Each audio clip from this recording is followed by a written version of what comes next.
worse than you say, my dear.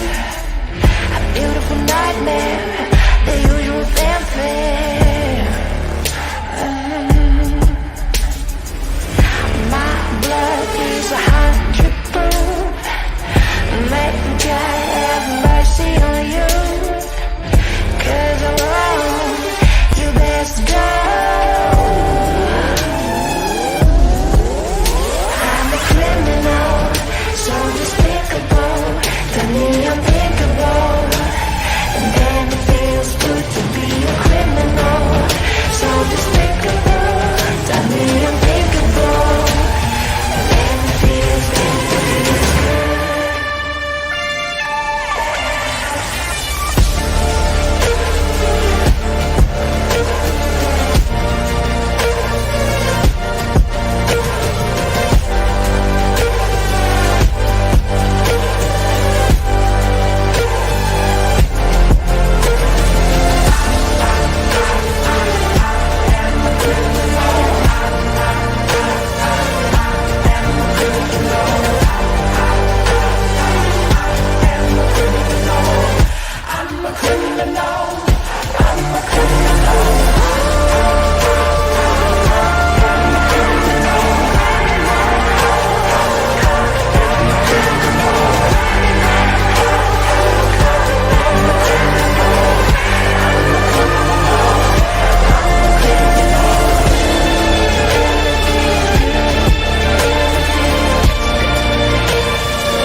The last to fall. I won't shed a tear for them to see. I won't have your name to call. I will be the last to fall.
It's the regular season finale of the 2021 VDL season.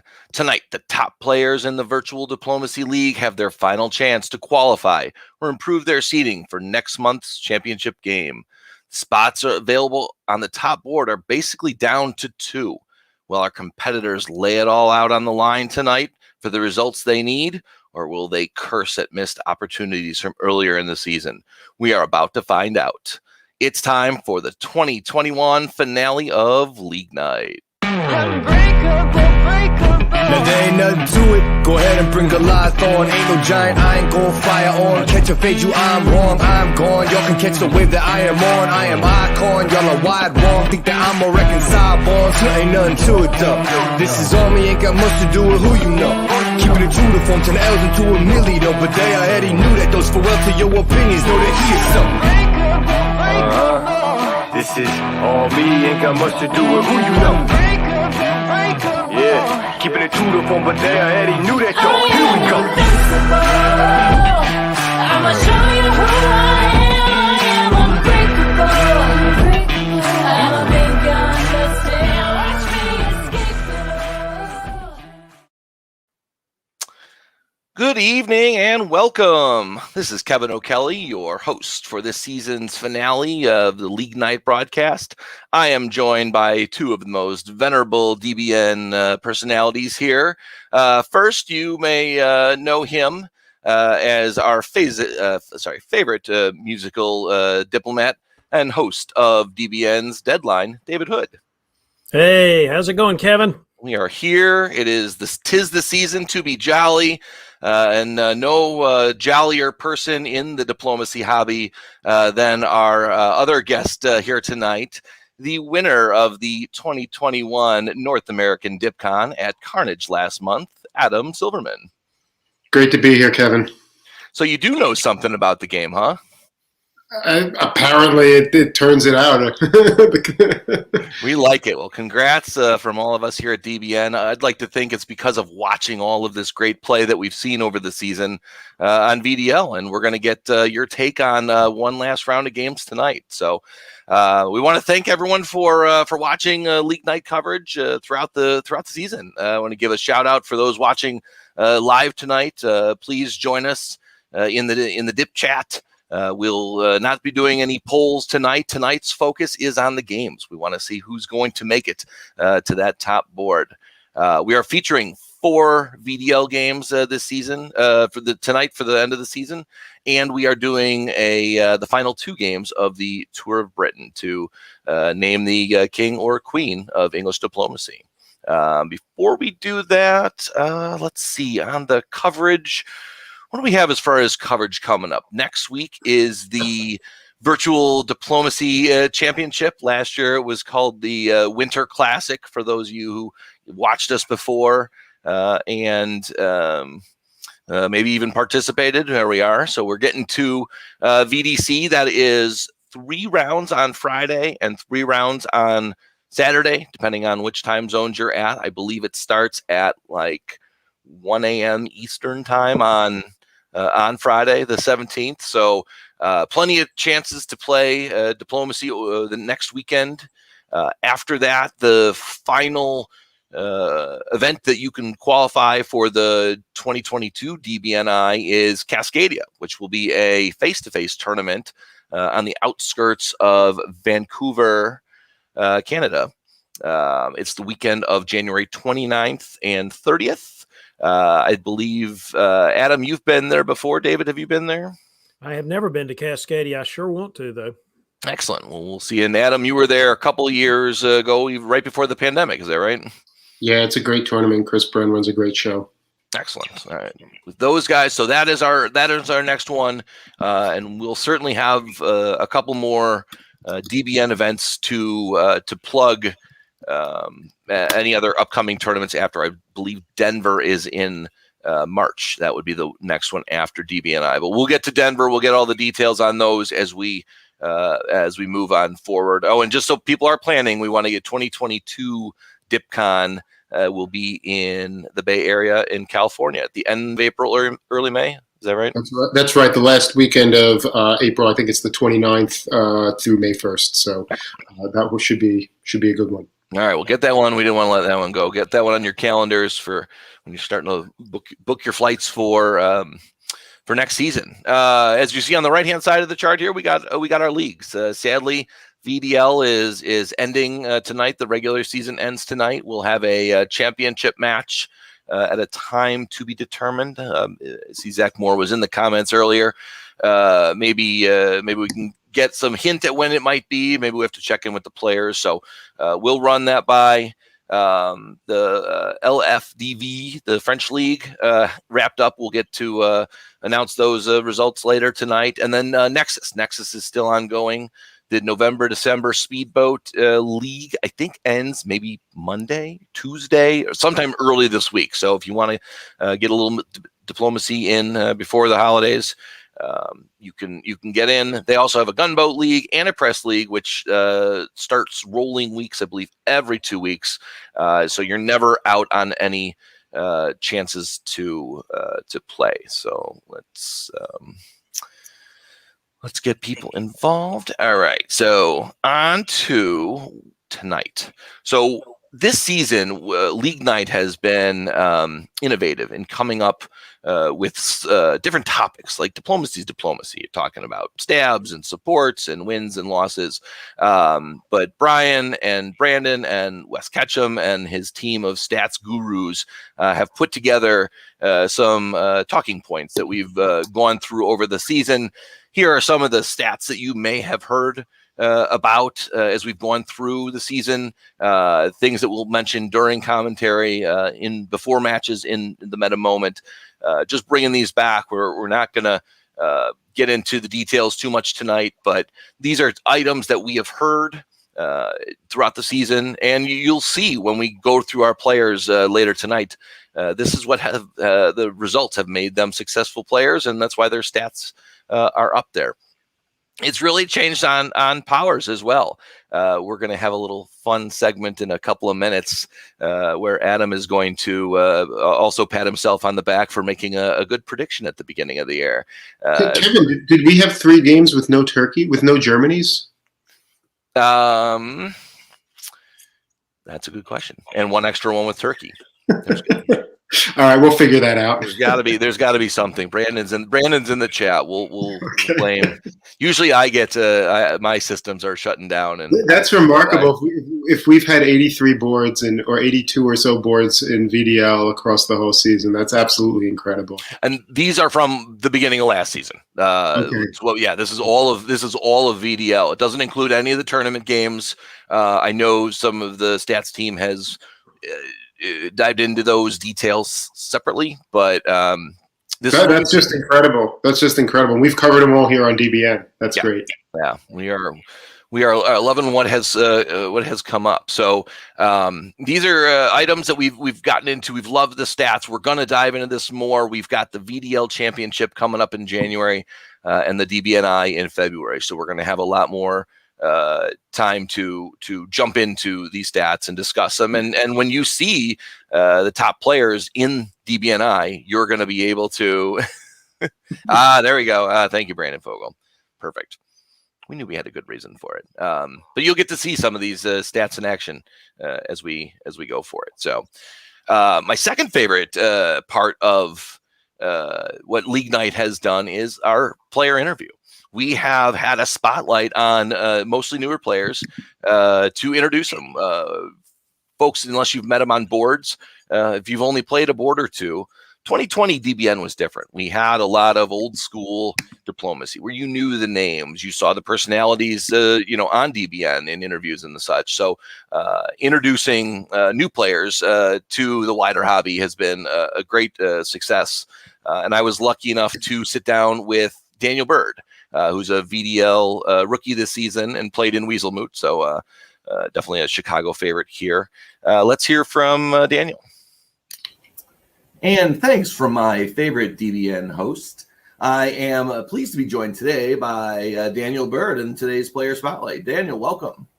Thank you for having me on. Excellent. Well, we're glad you could join us. This is the last League Night of the season. what's your take? This is your first VDL season. What's it been like?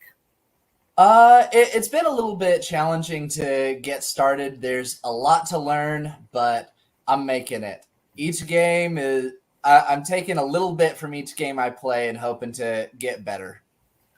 So with this being your first season, how did you find the VDL? Yeah. So over COVID, I got reintroduced to diplomacy. I'd actually always had the board game since I was a kid. But I started playing some extended deadline after a Dungeons and Dragons person that I follow made a video on how he does politics in his world based on diplomacy. So I thought I'd come and learn because I wanted to improve my game of Dungeons and Dragons as well. And then from there, watched a bunch of videos on how to get better at the game, some of them by Legendary Tactics and then Diplo Strats. And, well, Diplo Strats has quite the presence here, and he covered the DBNIs. And so that's how I came to be here in the league. That's awesome. And I just a plug for the upcoming tournaments. We're going to see a lot more of Diplo Strats over the next couple of months. So yeah, that's great that you found us through that. I didn't catch this when we were talking before. So you actually have the board game. Yeah, my parents got me the board game when I was a kid and definitely was not old enough and mature enough to handle being lied to and stabbed. So it got packed away and stashed in a closet to not be touched for a long time. But now it's out. So Yeah. I know you played in Weasel Moot this year virtually. As we get into 22 and into the future, interested in maybe doing some face-to-face? Maybe down the road, although with starting up a new job in January, I probably won't have the leeway to do it in 2022. But beyond that, I might be interested if I'm able to swing it.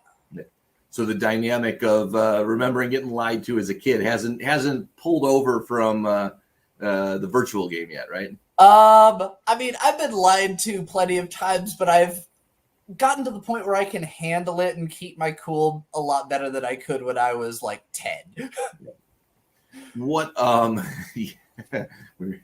we're always trying to improve on that. Oh, of course. I think kind of as maybe a wrap up question, more so kind of learning from the interplay between diplomacy and D&D. Yeah. Is like the strategy games, is that kind of where you branched out into others? Is gaming a side topic as well? I have loved games for a very long time, and two of my particular favorite types are long strategy games and then bluffing games, which means diplomacy is a great mixture of the two. So here I am, and here I'll stay. Excellent. All right. Well, so I don't want to put you on the spot, but are we going to see you in a lot of the upcoming the Virtual Diplomacy Classic next weekend, and then the new leagues as they start in 22? I'll definitely be there next weekend. I'll see how much I can do next year. I definitely want to keep going. Excellent. All right. Well, congrats on the new gig, and thanks for stopping by the Player Spotlight. Yeah, thank you kindly. Happy to be here. All right, back to the studio. I'll say that before the interview, I didn't know who was going to be hosting the show, and I don't want to put myself as my favorite host, but We all knew you were talking about yourself. Just keep that to yourself. I like it. No, Daniel was a pleasure to chat with, and one of our DBN team recommended the interview because that player, not wanting to give it away, said that they enjoyed playing with Daniel in one of the rounds, and I mentioned that, and Daniel was surprised based on the results of the game, but said that he enjoyed the experience as well. Hopefully, so a bright future, and we'll see him up on our power standings as we go forward. So, I mean, now we're here. Now we're here. Last month really shook things up. Coming into November, Nicolas Taille was in 16th, played the morning round, and didn't even get one of his top 3 scores, and then soloed round 2, basically locking up a spot in the top 7. So we're basically down to 2 spots today. As we see it, he'll jump into there we go, the top 7. We've got you can see the 1 through 5 locked up. Ben and Tom on the bubble, and if you look at how close the next ones are, Karthik was the unlucky one to fall from 7 to 8 after the solo, but no other positions switch spots after the solo. Everyone else is in a holding pattern. Has everyone achieved maybe peak diplomacy for the year, or is tonight going to be, what we'll see. We'll get our analysts' take on that. But we do want to go into a deeper dive into that top 3 right now. So, Adam, let's talk about Nicolas. Yeah, I mean, he's got only a 19% top share, right? And I think really what has driven him to the top of the rankings is that solo plus, I haven't looked at his specific results, but I'm guessing he has maybe 1 or 2 other pretty solid results. But overall, I mean, this just shows the power of getting a solo and what it does for you in this type of scoring system. He's certainly nothing, it's nothing to shoo at for his rankings in the other statistics, given the number of players, being in the top 7 or 8 in several of these areas. But I think, this is a case where, solo, good. Yeah, and so we saw his scores coming into it, and go back to the gap for a second, 519 to 518.7. And the difference is the top 3 scores are 1 point apart in McCarlos's favor, as we'll get to McCarlos here, and then the sum of scores are nearly exact. McCarlos has only played 4 games this season and has a 48 for his 4th. And then Nicolas has a lot of 50s and then has a 30. And I think that pulls down the average just enough to keep McCarlos in second. So McCarlos, my question for kind of the later conversation is, we haven't seen McCarlos a lot. He got the big number early. Is he going to be rusty when he comes back next month for the VDL championship? But as we see, based on these statistics, he hasn't lost. I mean, even though players have been playing and trying to catch up with him, his top share, I mean, Cap is still first after the solo. I mean, clearly there's someone else ahead of him, but what's McCarlos gonna have to deal with? We saw Tanya take a little time off at the end of last season, and then Tanya came out and won the VDL championship. So what's this guy? Oops, wrong one. Oh no. Oh, let's see if we got it. We got 2 player cards. Well, David, without seeing Brandon's face, let's talk about Brandon. In some ways, it's a better TV show without Brandon's face. No, let me say this. You know who's not rusty? Brandon Vogel. And even if he plays rarely, he still comes in and charges into it and charges ahead. I mean, you can see obviously the result there, and you can see the number 1. The real thing about Brandon is, if you've watched how he plays the game, and if you've watched how he's played his games in VDL, he's basically dominated diplomatically. A lot of the games he's played is just the mark of good diplomatic chops. And we all know that Brandon's a good tactician. He runs gunboat tournaments and all that. But his real strength is his ability to communicate and his ability to build shared goals with his neighbors, even if it's not an actual firm alliance. He's good at enunciating and then achieving shared objectives with his neighbors. And we can see that. The interesting question will be, if he becomes the favorite going into the VDL top board, will that hurt him? I mean, we'll see. That'll really test his diplomatic mettle. It's hard to see Brandon not as the favorite going into the top, right? I mean, he's had really, really strong play across everything from the Broadcasters Brawl to every VDL game he's been in, pretty much. Will that put a target on him? I don't know, but Brandon's a good enough player to deal with it. No. Well, so we didn't get to see Brandon, but we definitely hear good things about him. There's some other good things that I heard in preparation for this show.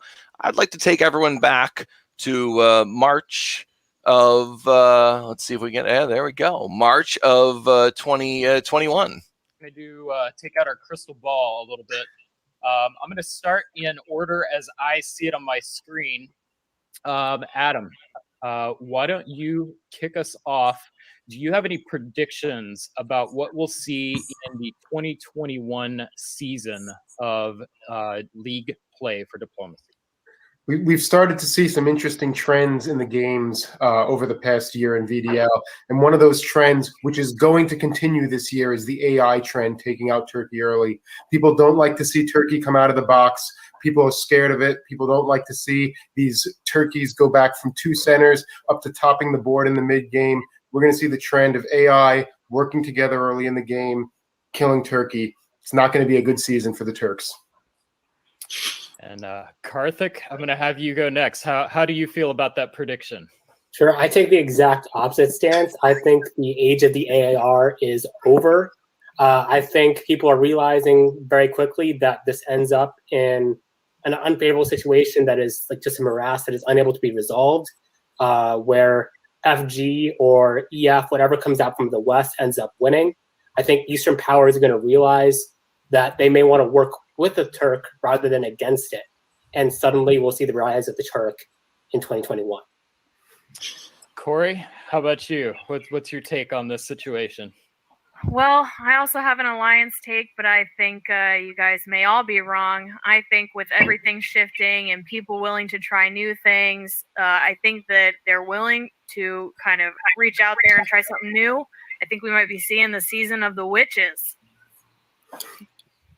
And for those who may not be familiar with that, the witches, of course, being England and Turkey, longtime hobby described as the Wicked Witch of the North and Wicked Witch of the South, or the West and the East, depending on who you're speaking with.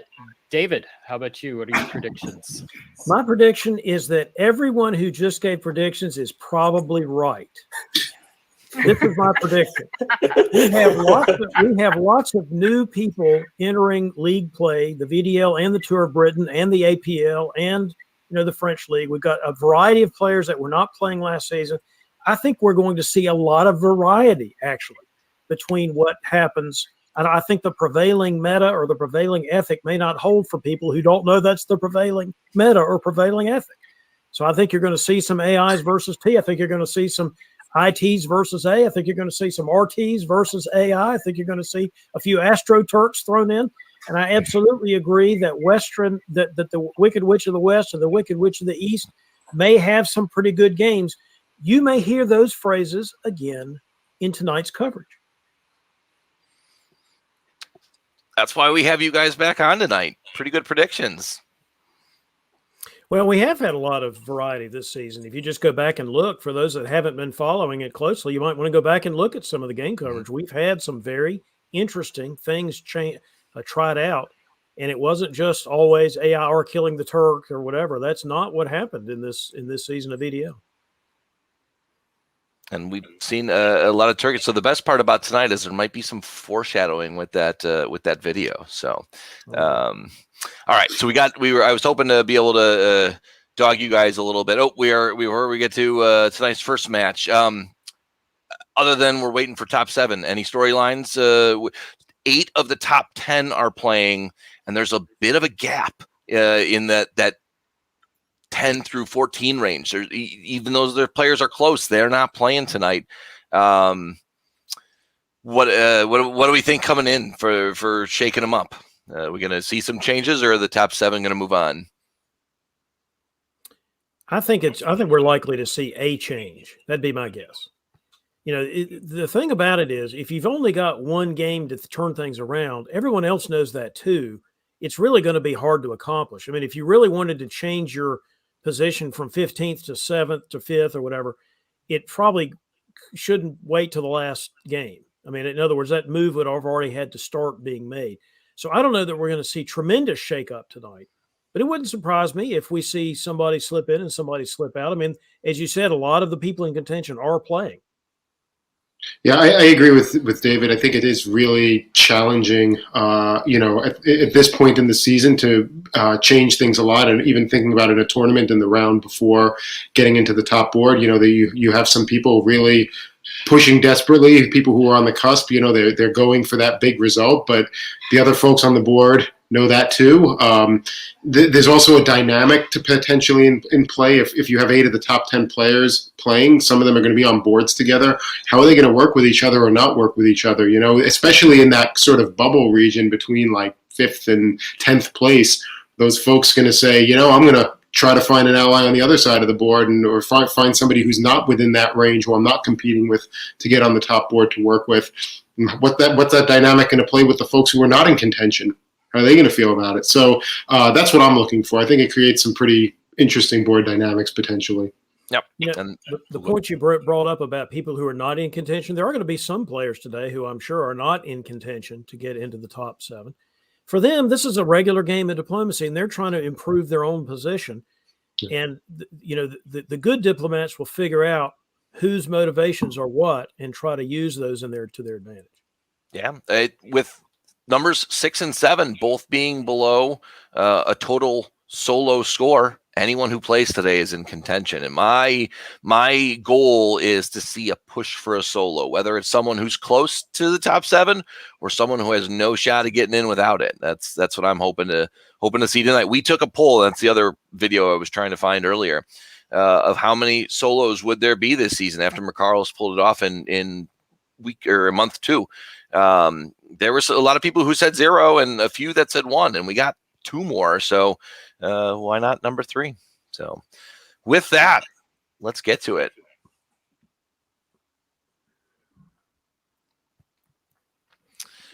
So the overnight round, I think it started 3 p.m. 3 a.m. Eastern time today. Features number 8 in the DBNI and number 10, Farron Jane. Farron has been hanging around that number 6 and 7 spot all season. We've had our eyes on her, but just kind of hovered around that same spot. Nick Amatangelo, big jump in last year, number 20 in VDL. Ian Hampton from location unknown in France. He's from the UK, I think. He is that. I thought he was in TOB, but I didn't want to guess. We'll get him updated for our next one. The aforementioned third ranked Nicolas Taillet from Paris, playing Germany.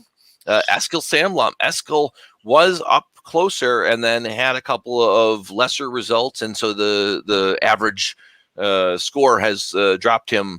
I think he was as high as 13th or 14th just a couple of months ago, but that when that average drops, it drops. But Eskil's in Italy, Robert Chupa in Russia, and Chris Hammam from, we believe, Australia. Yeah, because the greatest post-game interview ever on the beach a couple of months ago.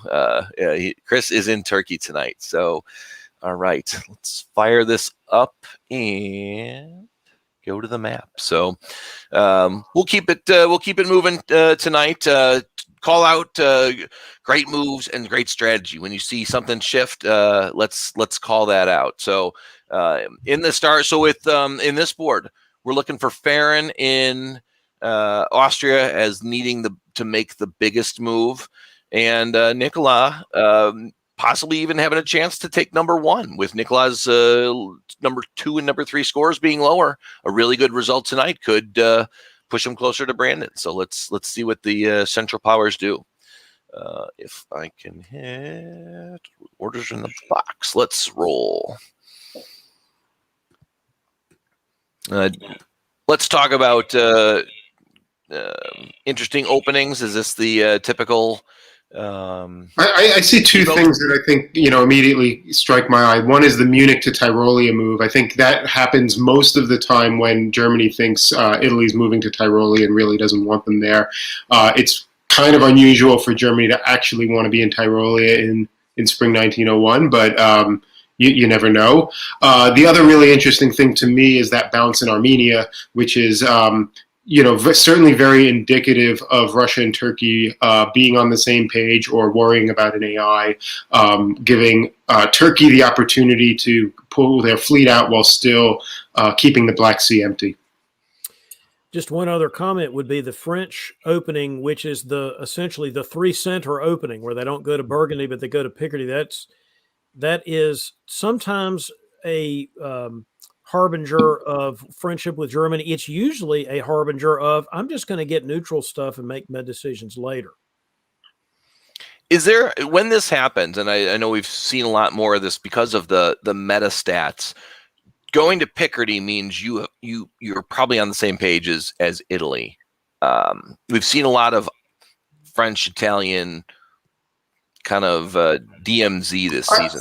I think France and Italy fighting, in the first 2 or so years of the game has become more the exception than the rule. I used to see it a lot more, but it's pretty unusual. I think it tends to get locked up very quickly when the powers don't have the units to really do much, unless there's really some concerted effort. So not totally surprising that they would just trust each other in this way. Yep. The real question is, does France go for 3 builds? We'll find out. Nope. Goes to Burgundy, though, with no threat of anything moving there. That's the English army convoying down. Is this another Leviathan in the making? Well, that's certainly what it looks like. The one thing that I would note about that is the French moving to Portugal instead of going to Spain's south coast really gives him a lot fewer options to do anything. But that fleet now has to make an extra move to get anywhere. Yeah. In terms of the Mediterranean, which is often what you would maybe see in a Leviathan. You might see an early intervention of the fleet. He probably went to Portugal because he's trying to keep the Italians, as friendly as possible. Yeah, it's a slick diplomatic move if that's the case.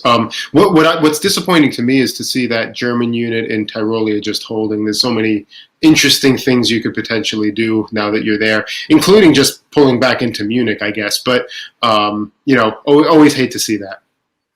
It's the bounce in Trieste is interesting, isn't it? Seems arranged, right? Yeah, because there's a German in Tyrolia. Right. Also interesting is Russia putting the fleet into Romania, right?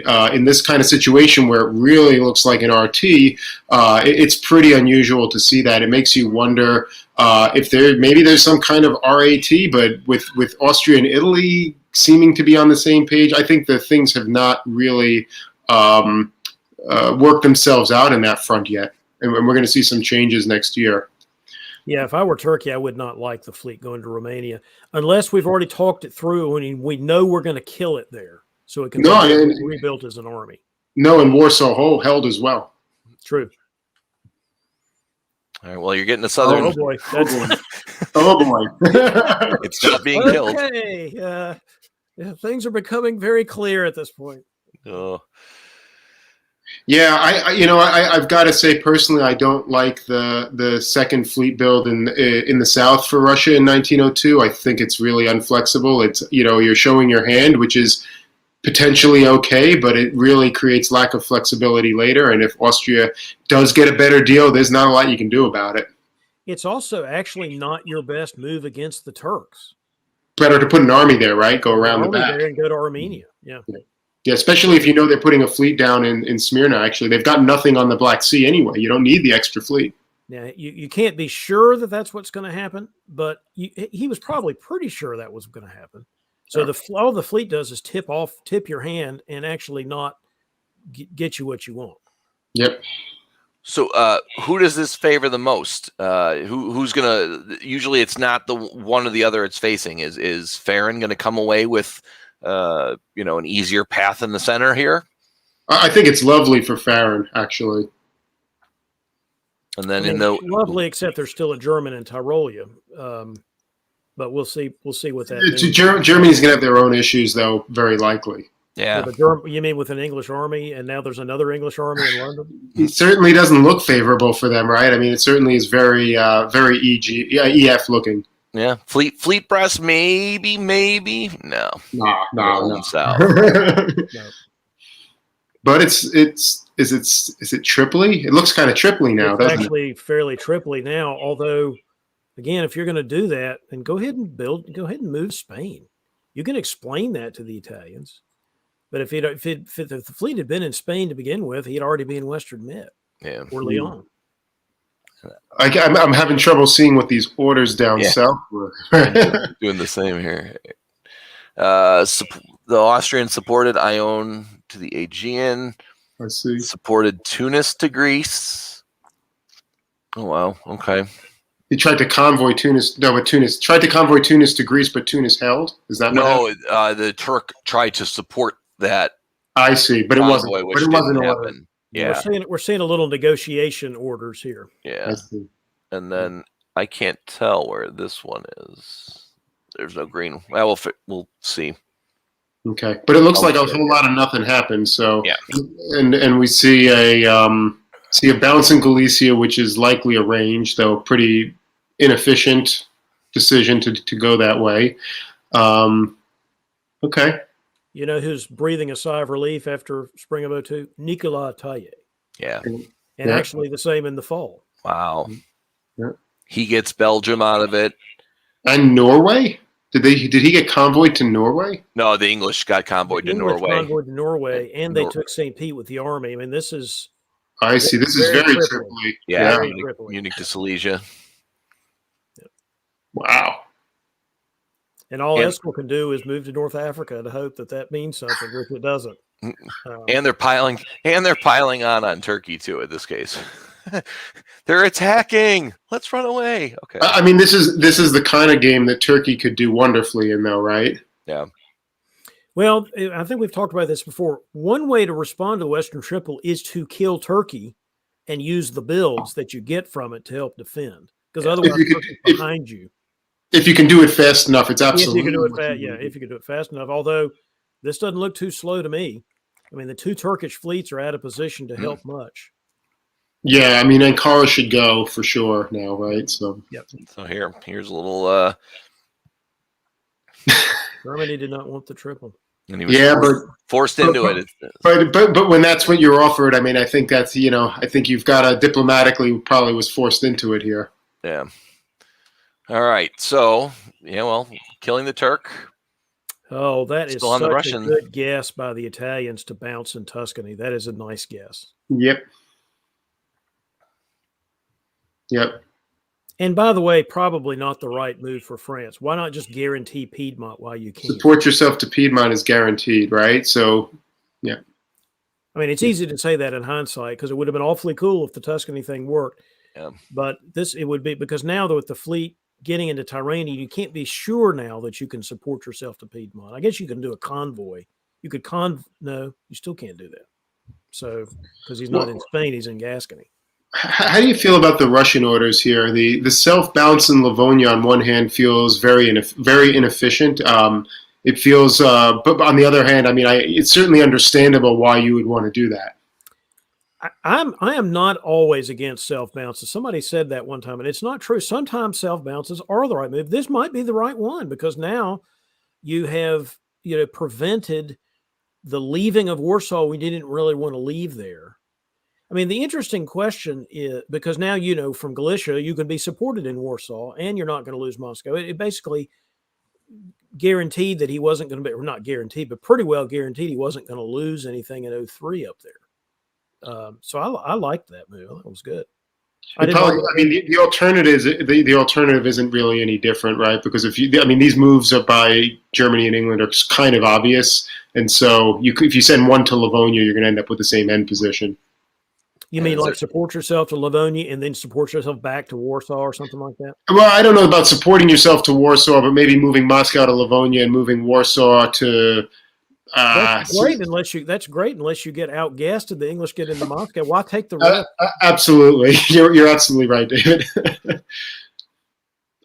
Although supporting yourself to Livonia might have been a decent idea, but at any rate, it's all's well that ends well.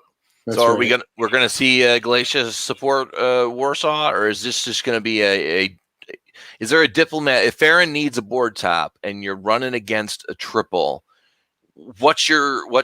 And I'm not trying to focus on Farron, because we've seen Farron over the years. Farron is the closest to the top 7 in this spot. Farron, other than a solo, Farron's top board here could move her up. What does Farron have? Yeah, what does Farron have to do? Yeah, she should absolutely support Warsaw now. What she needs to do is figure out a way to get that triple broken up, because those centers in Russia can be hers later on in the game. But if she lets Germany push in through there, it's going to be a lot harder. It is not impossible for Austria to work with the triple in some way and try to make some kind of deal. It's not impossible, but it is such a risky strategy. Yeah. Unless it's the only option you've got, because you can't work with your neighbors or something. This is really better to help defend and hope that if you stymie the triple, somebody gets an itchy trigger finger in the West. Look at this. Eskil guessed correctly again. Yeah. Oh, you mean go into con? Oh, my goodness, yeah. No, I'm talking about the Italian unit supporting Tyrrhenian Sea and not going for Tuscany, going for Piedmont this time. Oh, I see. Yeah, I was looking at the wrong thing. Yes. Yeah. But this one, over here too. So Chris survives a little bit, just only down to 2 as opposed to 3, but it's just taken a long time to get there for AR. I don't know. That to me is probably going as fast as it needs to go. Yeah. There's not much. There's really not much the Turks can do here except die. Well, now I would have rather keep that fleet in Ankara, remove the Aegean, because you get that fleet in the Black Sea, and now you've got all kinds of guesses to force them into. Yeah, Aegean doesn't really do a lot for you. Yeah. I mean, he was probably thinking now he could do some kind of, I don't know what he was thinking, but it probably wasn't the right. I mean, there's not any great guesses when you're facing this, because there's no reason for anybody to work with you if you're the Turks here. That's very true. There's not any reason to work with you. No, I guess what you can do with the Aegean is you can say, hey, work with me or I'm going to break the line because I'm going to cut Ionian, and that's that. Yeah, there's something to that, yeah. Well. Or you could do that, which was the obvious move, which is going to be countered pretty well by the. Yeah, not much. That doesn't really help, because ultimately you're still going down. Eskil now convoying to Tuscany. He is just making really good tactical guesses. And when, sometimes people watching the show who are learning the game may think guess really means wild guess, flip a coin. That's not what it generally means. It means figuring out what your best options are. There's more than one option. Depends on what the other side does. What's the move that's most likely to help you? That's what we mean by a good guess. Yeah, this is really. Sometimes it's really beautiful play by Eskil, and actually look at the position now, which now you've got Germany actually completely lined up on the French front. I'm not saying we're about to see the breaking of. We're about to see things break, but we could certainly envision a situation where the Germans pushed against France, North Sea goes to English Channel, and all of a sudden there's some play over there. Barents Sea goes to North Atlantic. This may be the time for the two of them to turn on the French. One reason they're getting stymied is because the French don't have another fleet. Yeah, they've got 2 units back home doing nothing. And if you're going to do a triple, I'm serious, go to Spain in fall of 01, but get a jump on the Italians, wave your army build a fleet, then build another fleet, something. Yep. This is what happens. Now, we don't know what's going to happen in the end, but certainly right now they're crippled by the fact that they don't have the right units. And for everyone kind of following up on David's comment there, Hunter Catcher played a great position with France in that, where I think he only built fleets for the entire game in, I think it was one of the early rounds of DBNI last winter. He had 5, just the 2 armies started with, and 5 fleets on there, and tried to play. Didn't get anywhere in the end, but had the position to at least get there. So go check back in our archives. We can find Hunter's game to see how that position worked out. So, but here's fall. So the times are moving. Maybe the stab comes, but it doesn't. All those armies in the middle kind of just hold. Well, except for Livonia taking Warsaw. Yeah. Well, that's not the middle, right? Oh, Yeah, I guess I'm looking at this and trying to figure out what what Farron's play is, because ultimately Farron, it needs to get some dots and needs to do something somewhere. But I think what's going to happen is Robert is going to end up having to pull the units in the south, and those will be Austrian dots in the long run in this game. Just at the right time, she'll have the opportunity to take those. So I think there is still a lot of potential for Austria to grow without making enemies, and hoping even if the Western Triple continues. Basically playing the Turkish position that we normally see, where Turkey comes out in a Western Triple. It'll be Farron on that side instead. That's certainly what Farron's hoping for.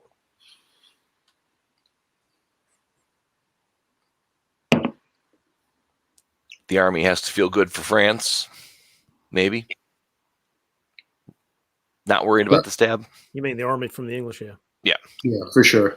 Yeah, and Turkey kept Ankara this time, so must have been watching the stream. Well, yeah. There is nothing that Chris can do at this point. Yeah. Continue to see Eskil just basically say, "No, you can't get me" to the French. He may not be saying it in that way. He may be doing it in a Swedish way, but still. Well, it's not quite the case now, right? Because now there's a guess between Farron's fleet and Ionian supporting the Tyrrhenian Sea or Tunis, and you can guess right a few times, but it's in the long run, you're going to guess wrong eventually, and then it all falls down. Yeah, that's probably true. At least the French army's gotten into play, in North Africa where it belongs. Gosh, I'm sure they wish they had another fleet. John Jameson is smiling somewhere. John Jameson is always smiling somewhere. Yeah, and good for Eskil. There he goes with another good guess. Robert made I think probably a poor move here by not just using Sev to support Livonia to Moscow, because I'm not sure why. That's a situation where the south bounce was probably not the right move, because Livonia was almost certainly going to get attacked with support. You don't want to but he picks up the center. Well, actually, that wouldn't have worked in this case, David. Livonia to Moscow wouldn't have worked with support. It looked like it would be 2-on-2 unless Silesia cut Prussia. No, I'm talking. Because it would have been beleaguered, right? It would have been beleaguered. Instead of it being killed, you put it back in Moscow instead of it being killed. Was my point. Oh, in Moscow, I see what you're saying. Okay. I'm sorry. Yeah, I see what you mean. As I said, self bounces make sense. I'm not sure this one made as much sense. Again, for those of us, watching the stream, trying to learn the game. Yeah, you want to try to avoid the army getting killed, because how are you gonna build it back? They're picking up 1 and 2. And got 1 destroyed, so now playing 2 short. Well, 1 short because of Romania being traded. Yeah. Oh, traded. There you go. But still playing short, and still playing short. Well, wait a minute. No, can they rebuild it in Moscow? They can rebuild in Moscow. So never mind. If they can rebuild it in Moscow, that's okay. Yeah, that's fine. Well, we got an English fleet. Looks like it's coming around, which maybe something France is happy about or not. To help. Always there to help. There's no way they would go. Well, they were moving Norway, so that's not too anti-French, I guess. I don't know. All right, so we've got a share top here with the 2 top players in the league on this board. Again, you're playing this position. What do you need? If the West doesn't break, what does Farron just say? Okay, let's just call it a draw here. Is there anything? And I don't know how long this goes, but yeah, it's pretty horrible. I mean, it's a pretty horrible position to have to play. I mean, France will take Tunis eventually, but that's really it. Well, right now it's not a big score, but it is a shared board top on a board where there was a Western Triple coming at you. Here, let's see. But does that mean Farron in 10th place needing a score to overtake, top 7? I think you've got to keep playing and trying to push something to change here. Yeah, trying to make the VDL top board, yes. Yeah, sure. Farron's scores are 130 and then a 57 and 56. So this would help a little bit, but not enough. I mean, the EG can certainly make a play here. Whether I don't think France has any real stab opportunities given how things are locked down. But definitely England, Germany could do it right here. But I'm Well, not I sure. thought the question was if the Western Triple stays together, what does Farron do? And my point was there's nothing you can do except throw your hands up and say, well. And we saw a little bit last year where those end of the season boards, people were trying to get other people on the top board because they wanted some goodwill going into the final game. Could Nicolas say, I'll throw you he's tied with Farron at this point. I'll let you top this board. There you go. Yeah, that makes perfect sense. That's exactly the right diplomacy that Farron's comment right here. That's exactly what you would, and it's exactly what she should do if they agree to make that turn. So there's no question. And then, there's something in that for the EG as well. Because then England gets some confidence that they're not going to get completely blown out of the north if the AR continues. I'm just going to say it out loud. Western triples in general, yuck. and the reason is because unless you are going to make some interesting moves, you've locked down the board. You might as well have just gotten out Terraforming Mars and played that instead. So why would you lock down a board with 6, 7, 8 centers each? I mean, yay you. I hope that that's not what they settle for here. I hope that somebody decides, this result is about like the same as not having played. So let's go do something more interesting. We'll see. So for about the 6th season in a row, the defense wins. Yep. Although Marseille makes Piedmont for the first time. Yeah, why did the Italians do that? Trying to block Tuscany, or did it go to Rome? It looks like he misordered or something. If he was trying to block Tuscany, he didn't do that right. Yeah. I'm not sure I understand that. I may be missing something, but I mean, going to Tuscany would make some sense. Going to Rome doesn't make any sense to me unless you're afraid if you're going to lose to maybe. Well, no, because they used Tunis to go to Tyrrhenian Sea with support. Hey, they were afraid I'd stab. Maybe so, Ferry. And it still doesn't. I mean, so what? What are all you've done here is lose position in case if you don't stab. Yeah, and there was a draw vote also mentioned here too, and that's kind of the point of where are we going with this? If nothing's going to break, then anyone who needs any point, no one else on this board needs like medium points. They need big points or 420 points. So, I mean, this is going to lock very quickly if that's what they want to do. Yeah. Yeah, and I'm just saying, as an editorial comment, why would you want to lock the game down? I mean, I don't believe in locking games down anyway. I don't care what the league points, blah, blah, blah, whatever. It's just a much more fun game to not lock things down, which is why Western Triple, if you stick to it, unless you're making immediate progress, but, they're not. And here goes the opportunity. Mel goes to North Africa. North Africa convoys back to Spain. Sure, you're going to get Tunis, but, what then? Yeah. I mean, we're not privy to the negotiations. We always like to point that out to the audience, and it's true and it's important. So we don't know exactly who was telling who what, but still, we'll see. I mean, there's some movement going on here. They got into Tyrolia. Why did they get Tyrolia? Because they didn't support it. Okay. Tyrolia went to Piedmont. They took a shot at Piedmont instead. Yeah. Okay. This was a situation where the FG actually outguessed the AI for a change. Well, that wasn't a guess worth taking, probably, right? Because Trieste supports Tyrolia, Tuscany supports, or Venice supports Tuscany. There's nothing to guess if you don't move. North coming down to Channel? Nah. Doesn't look like that's what's going on. Yeah, they've already declared it. Yeah. It's their game. Let me be clear. It is their game. They get to decide when to end it. They get to decide if the diplomatic situation was allowing anybody to take a shot at anything. But I'm just saying from the outside looking in, why play?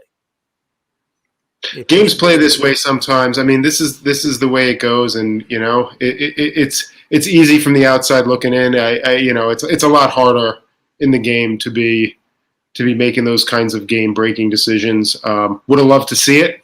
from a viewer's perspective and from a commentator's perspective, but there we are. Well, the reason why you play it is you can move from third place to second place.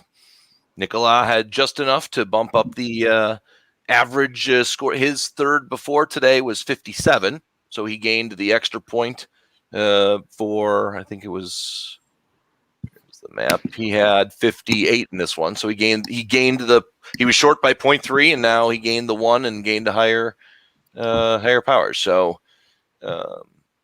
perhaps that was Nicolas' goal, but that seems like a pretty interesting goal. I mean, I don't think that was the goal. My guess is he was hoping to do better. I mean, you sit down in a game of diplomacy, even if it's the last weekend of VDL play for the year, you're still trying to do the best you can on your board.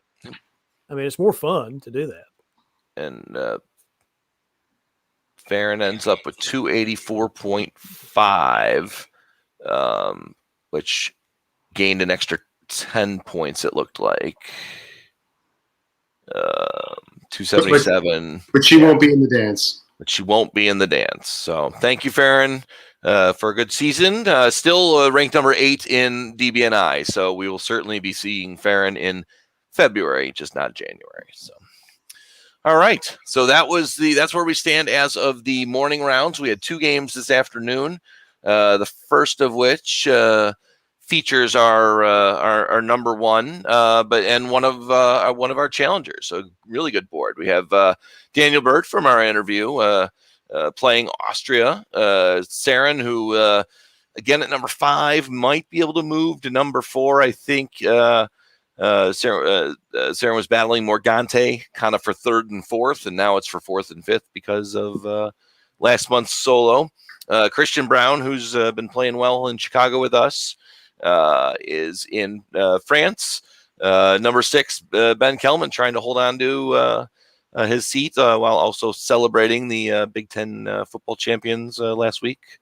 Boo. But and then you've got Chris Kelly, no relation, but making an appearance both on the board and in the chat tonight in Italy. Karthik Konath trying to make that top 7, and of course Brandon. If I'm to make a prediction for this board, it's that there will not be a Western triple, nor a solo. I don't know about that, but Brandon will do it unless he is eliminated in very, very, very early. I will predict no solo because that's the only thing that prevents him from getting number 1 at this point. So on to the game. All right.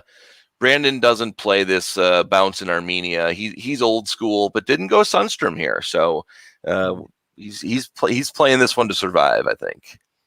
Yeah, that is not an old school Turkish opening. That is a newfangled Turkish opening, but it is one that's become very popular in the last several months. Yeah, bouncing the channel, Adam. What did you were Mr. England at Carnage, right? You see a lot of this or not? I mean, this certainly happened to me in Carnage, where I was England, and I was approached by a friend who told me they were going to bounce me. They didn't tell me they were going to bounce me. They told me they were going to go to the channel and didn't want to be talked out of it. So that was okay. It's hard to know, obviously, not being privy to the conversation. There's all kinds of reasons why this could happen. It could have been arranged. It could have been someone said they're going there, do what you want, or they just both decided that that's what they were going to do. Who knows? Yeah. Well, and the rumor is from someone on this board, to be remained nameless, is that England did tell France that they intended to go to the channel. So there you go. Yep. Everything else pretty standard bounce in Galicia. Venice holds, not as much Venice to Trieste later in the season. So yeah, no, it should go to Tyrolia. Yeah. I think it's been striking how little the Venice to Trieste, let me borrow that for this year, has been happening in the last half of the season. Mm-hmm.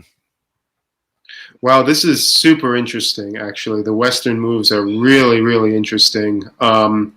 So I'll just, those French moves are certainly sensible in this situation, but it's not a great position for England because it leaves that French fleet in the Mao with the fleet build. England's going to Wales probably to say, hey, if you're going to do something funny business, I'm here. You're not going to do something like that. with the convoy to Norway, now you've sort of created some friction up north. The bounce in Sweden. This looks like an EG to me, with Germany getting the 3 builds. Well, the North is really amazing because you've got Saren at 5, Ben at 6, and Karthik at 8. So Saren's at 4, right? He's talking about places in. Places. I'm so sorry. Places. Sorry, yeah. VDL places. Place 5th, place 6th, and place 8th right now. So. Yeah, and I mean, if Saren is concerned about Karthik making a jump, then or vice versa, then trying to work an EG certainly makes sense in this position, and from the meta perspective. Yeah. Look at that. Also with Brandon taking the Black Sea, and quite interesting. So 2 fleets for France. 3 builds for Germany, which that's pretty standard. And then, but Fleet Eddy. So is this another Western triple, David? If so, it's a pretty goofy one. I do not think it is a Western triple. This is England and France about to fight. Really? Instead of building in London or Liverpool? Well, I think that France wants to fight England. Whether England wants to fight France, I'm not sure. Well, maybe resulting from England saying I'm going to the Channel. So I don't know if it was negotiations. Well, please don't do that. Let's work together, or maybe it was just okay. Or I'm totally wrong, or I'm totally misreading it. That's Sarah's doing all she can to avoid it. Yeah. But with her build and moving to Wales instead of English Channel, but here comes a French fleet anyway into the North Atlantic. Yeah. I mean, she must have realized that after the 2 fleet build from France. This is why she supported the English. That's right. All right, but now England supports Russia into Sweden because you want it in Sweden, so that way it has nowhere better to retreat to other than forward into Skagerrak, maybe. This is such a weird mess of things here. Look at this. Germany is going east. France and England seem to be fighting. Austria is going north. What is Brandon's bringing his fleets out? AI is going after Turkey in some regard. I mean, this is weird. Yeah, wow. Was that fall? Okay. Here's fall. Ben not going to Burgundy was not very friendly to his buddy Saren. Yeah. What a strange choice by Ben to do that here, to turn all the way around here. Wow. Yeah, but I mean, just getting into Silesia. I mean, you couldn't go to Burgundy because Bohemia went to Munich, so maybe he knew that. Austria attacked Italy here. I wonder how much meta is going on here, and it's Ben trying to make sure Karthik doesn't have a good result at all costs so he can stick with his 5th or 6th or wherever he is. Yeah, because from the numbers perspective. Saren's not putting up with that. Saren defended Sweden and went to the North Sea and said, Ben, you're not helping me against France, which means I'm going after you. Yeah, wow. So from a standings perspective, Karthik's 3rd best score is only 34. So any better result is going to give points. Ben, on the other hand, his 3rd best is 67, but he has a string of 60s and then 40 at 29 and the 26. So, yeah, I agree with, I think Adam said it, that Karthik can't get better than 34. And then I'm wondering what else Ben is thinking here. I mean, he had a clear ally in Saren that he basically squandered by shifting his units the other way and saying, I'm not interested in that, right? So Saren... He could have done both. He could have gone after Russia and sent armies into Burgundy. Yeah, I mean, right. He didn't need to go to Silesia and do that whole thing. You're absolutely right, David. But instead, Saren's saying, okay, I'm going to, take a pot shot at Belgium and do that kind of whole thing. Meanwhile, Karthik is basically saying here, I'm going to ignore the South for a moment and just send in some units up to deal with you, Ben, now, right? I mean, going up to Galicia, going Sev to Rum. Probably the most important thing is something that somebody already said. Austria hit the Italians. That's probably the most important, long-standing thing that matters here because that really shifts everything. Yeah. Yeah. Yeah, Russia's basically said to Brandon, please leave me alone. I'll see you on the top board, and we can possibly work together there. What did Chris Kelly do to Daniel to justify this? I don't know. Here, let's see. Oh, man. Chris the is in the French have chat. made a Let's deal hear. with Farron, right? Let me think. Well, actually, it looks like they've all made some kind of deal because Sarah's now getting Sweden. And France is going to the Barents. This is Christian Brown can make some moves that are unexpected, and sometimes they really work for him. But the convoy to North Africa, why? 2 games in a row, John. Why? Jameson. John Jameson is smiling somewhere. No, don't do that. Brandon's gonna support him in. It's a weasel. It's gonna be a weasel thing. Ugh. Something. All right. Just to make sure everyone realizes, armies in North Africa and Tunis can't go anywhere except to each other. Just make sure we understand. But he got Tunis, so it all worked out. He's a great, yeah. You got an army in Tunis. Well done. Wow. And Brandon is now in Tyrrhenian Sea. Oh, Ben Kelman, you helped Saren into Sweden, so Saren helps the Russians into Denmark and goes to Belgium anyway. I love what Saren's doing here. I mean, and she's got Christian turned around. I mean, this is just really beautiful play by Saren. Let's be clear that Christian took 2 centers this turn. Yeah. He took St. Petersburg and Tunis. You would rather take St. Pete with an army and Tunis with a fleet, but whatever. I mean, whatever. Hey, 2's 2.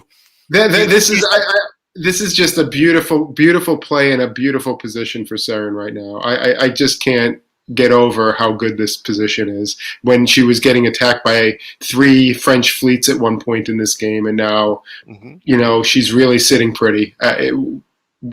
Really nice diplomacy. Yeah. Oh, that's great. And Christian's topping the board right now. So, is this just Karthik being traded for Ben into the top board? Is that what's happening here?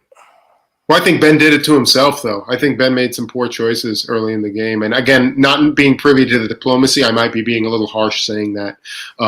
But certainly tactically and strategically, it did not feel like the right thing to do, to go east in that position rather than just working with Saren. I was not against going east. I was saying you could do both. But not going to Silesia. You needed to go into Burgundy. You needed to put your fleet up into Baltic so you could take Sweden. He could have gone from Belgium to he could have gone from Belgium to Burgundy, Holland to Belgium, and still. I mean, you could be right also, but I was saying you didn't do either of those things, Ben. Instead, you essentially stepped on Saren's toes. Saren really needed you to go to Burgundy. Because otherwise, Saren's going to have to make a deal, which she did, made a deal with Christian. Yeah. Oh, man. Brandon. Poor Chris Kelly. Nah, he's not that poor. And look at what Brandon's doing here. Look at how many units are anywhere near Turkey. There's 1 Austrian unit in Serbia, and everything else is like 3 territories away from him. That's just unreal. I guarantee you, he has said several times, what do I care? I'm already in touch. You don't need to worry about me. Why would I do anything screwy? And he might be telling the truth with that. Who knows? He might. Until he walks into Greece and Serbia and all that kind of stuff. Sure. Why? Why would he do that? I mean, I would do that because I couldn't care less about a league. I want to play the game in front of me. But Brandon's more of a league guy. Hey, what happened? So he may not do it. Tunis to Mid-Atlantic. Oh no! What? Misorder. He tried to convoy back to Brest, and Why? Why not? Why not? Why not? Blood dry, right? Why ask why? All right. I mean, why leave it there? All right. Do you want to see a regular map or just keep going? Keep going. Keep All going. right, let's see. There's nothing about this game that's all that regular. All right, Ben is Mid-Atlantic. Oof. Ben is doing an excellent job dying here. We're about to see Saren. Okay, so he was setting up to fight with Saren because that's what he does right here. And trust Brandon with leaving the slow unit in Tunis. That's kind of interesting. Brandon continues to hold his armies, which is also kind of interesting. Oops. It may very well be that Brandon really doesn't care about that kind of outcome. He may just be trying to help Carthage get on the top board to get a little goodwill. Or he may care and he just may feel like this is the time to do anything. That's true. That's true. I mean, if I were looking at this, I would say I'm not sure I want Carthage anywhere near my top board. Carthage could push some pieces around. But yeah. Well, Carthage's building what, 3 now? so much for that plan. He's only building 3. And he waves 1. 2 in a wave. Well, this rat is being worked to perfection, so. Yeah, and Christian pulling out of the mid and going back into the west is not helpful to defending against the rat if that's indeed what's happening. And he goes back anyway. Tries to come back. Well, it does go back some. No. Well, and yeah, so Irish could have retreated to Wales and didn't, so maybe saw the light. But now Russia's in the North Sea for some reason. Saren is giving up against Carthage, perhaps some kind of deal to get Carthage. That is unholy. If Saren actually gives dots to Carthage, that is pretty unholy. The only thing is to that, giving dots to Carthage. Carthage is going to survive based on the position and the diplomacy, let's assume. Ben, even if Ben's eliminated, he loses because his average drops. So I don't know what the math, I don't have the math calculator up, but Ben was at 323 and his average would probably go down by maybe a few points, and Tom's at 316.6. So Ben could still stay in 7th if the 0 doesn't hurt him as much. And I don't know how much math was being done at the board.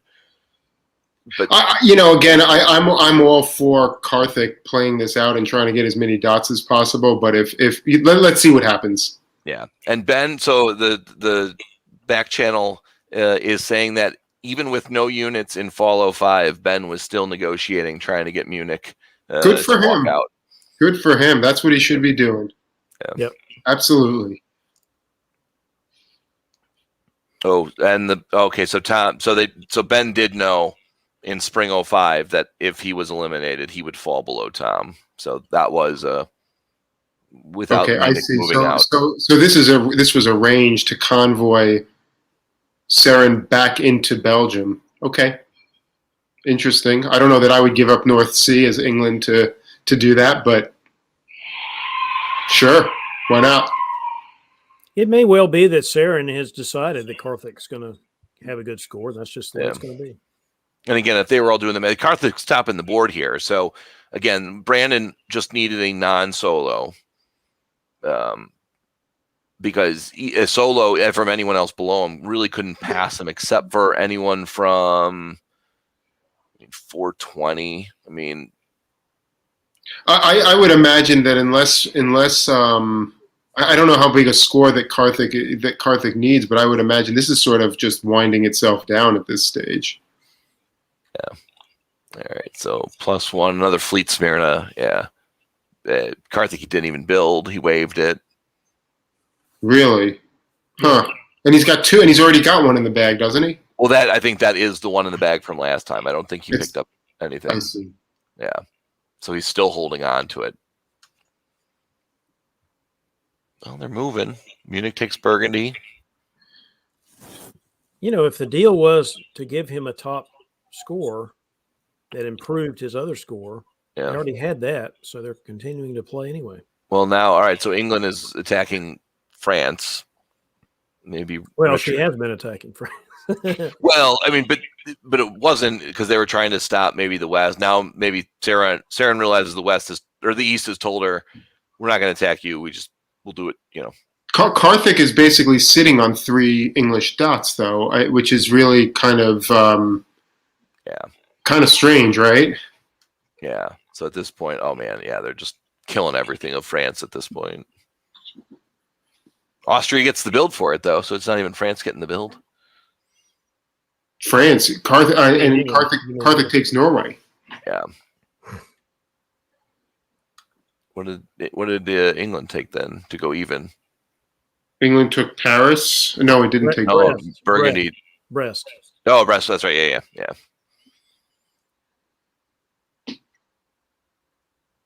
And Karthik still doesn't We can build. probably just keep going here. This is some kind of contrived. Yeah, this looks pretty contrived. So yeah, look at off the board. Both were retreated off the board. They're probably just agreeing to kill the French. Well, maybe not. So look at here. Everyone is supporting Marseille. Maybe Chris made a last minute pitch. You got to like the convoy to Portugal, because you'd almost never see that. Oh, boom. So Karthik gets his board top. 10, 8, 8, 7, 1. So Chris stays alive. If they all supported him here, maybe that was a sign of peace. Yeah, this has got to be it. And no build. You can see Karthik waved all 3 builds, so he's clearly not going. Yeah, that's it. Okay. All right. Well, let's see here. Let's put up the scores. So Karthik does do his job. He moves up 2, takes Ben's spot, and Ben, with the average dropping down, less than a point below Tom at this point. So this is only board 1 of round 2. So Ben, if he plays tonight, has a chance still. This just goes. I think this game is really case in point about the meta of a late league play. I think Seren really had the upper hand in this game and probably could have had a very large result, but just made the decision not to do that. And maybe it is to give Karthik's favor for a good relationship on the top board. I don't know, but definitely as a standalone game, this plays very, very differently. Yeah.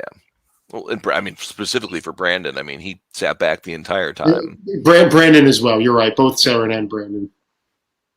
And Daniel. I just have to say it, though. I mean, you also get goodwill by helping Ben keep his spot.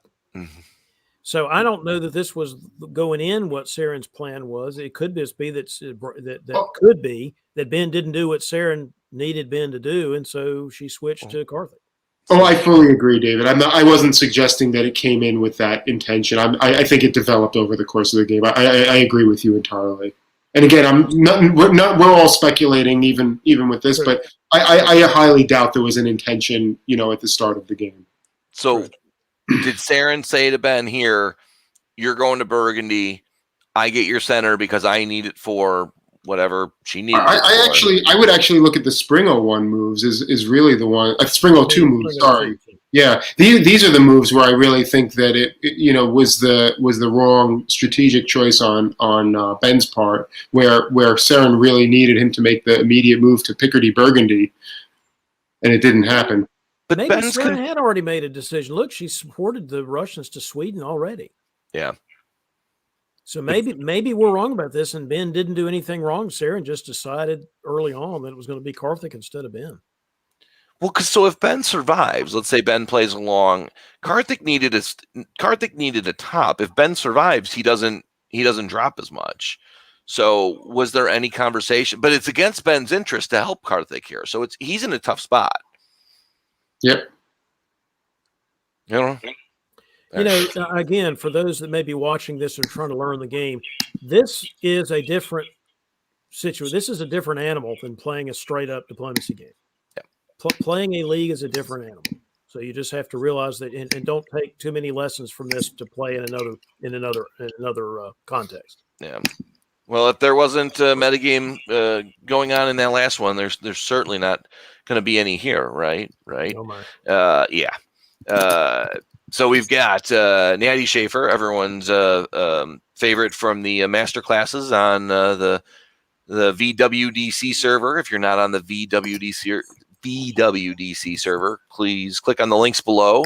When you do that, click the like and subscribe button. We would love to keep pushing those numbers up. We heard from Daniel in today's interview that he found us through Diplostrat. So the more that we network, the more players we'll find. So thanks for helping share and support. We appreciate it. But Natty does some great classes on that server. So go in there and check us out. He did one on going to face-to-face games, right, Alan? That's a good idea. Going to face-to-face tournaments. I would encourage. John Archibald is in England from place unknown. Craig Mayer is sitting in 9th in VDL in France. The aforementioned Hunter Catchers from the French game there is in Germany. Morgante Pell pretty much locked into a top 7 spot playing today, though, because he has the most games in the VDL this season. He's tied with Wardy, who I don't think I saw today. So he will. So with this game, Morgante wins the most games played this year. So thank you for playing, Morgante. Everyone's favorite, Jason Massbaum in Russia, and Bill Stein coming in from New York and Turkey. So not as many of the near top 7 on this one. It's really only one. Yeah. That's the interesting thing here. This is really a different situation than the last game. Yeah, so Morgante is in Italy and Craig is in France. So they're near each other in the same way that Brandon and Karthik were able to, and even Saren up north, they were neighbors. So how will these neighbors play together on this one? Let's figure out how to check the box and go. Galicia is unoccupied. That's interesting. Without even a move north. I mean, this is really interesting, right? You've got the Sev to Rum, which actually you don't see that very much at all. And Bill Stein doing the Sunstrom. Way to go, Bill. Kudos to Jason for trying something different. Well, honestly, this is an opening you do if you think the Turks you're not really all that happy with the Turkish situation, and you're trying to maybe slip in in the fall. I don't think he was expecting a spring 01 attack. But maybe Jason just didn't really like his negotiations with Bill, because that's a fairly anti-Turkish kind of move. There's your Venice to Tyrolia from. Love that opening for Italy. I think it's a great play. Oh, it's safe, and it always gives you options in the fall. And Craig has taken the channel, which is good for France, as we have found out. So, yep. Oh wow. Really good for France. Wow. Look at those Austria and Italy moves. Well, and the French could have taken London. It's always interesting when you try to guess what the situation is there. Yeah, it's a 1-build France and a 3-build Germany. That's kind of interesting. Yeah. Anything? Not a bad position for the French. Depends on what the Germans do, obviously. So Armenia tried to convoy to Romania. Didn't go anywhere. We're all trying to talk about something other than Trieste to Venice. Yeah. And we could just talk about that alone. All right. So what's our bets where it's going next? Piedmont or Rome? The Austrian Italy probably have something to talk about going into the next season. Let's put it that way. Clearly it was. Clearly, it wasn't arranged. No. I guess you've got to build Army Rome, but man, that's terrible. Yeah. Oh, poor. That's terrible. And then Turkey builds Fleet Smyrna. There was a game at Carnage this year where Morgante got stuck with a bunch of Italian armies. Oh, that's right. Remember that game? Yeah. He was basically Fortress Italia with 3 armies. He's in danger of doing that again here.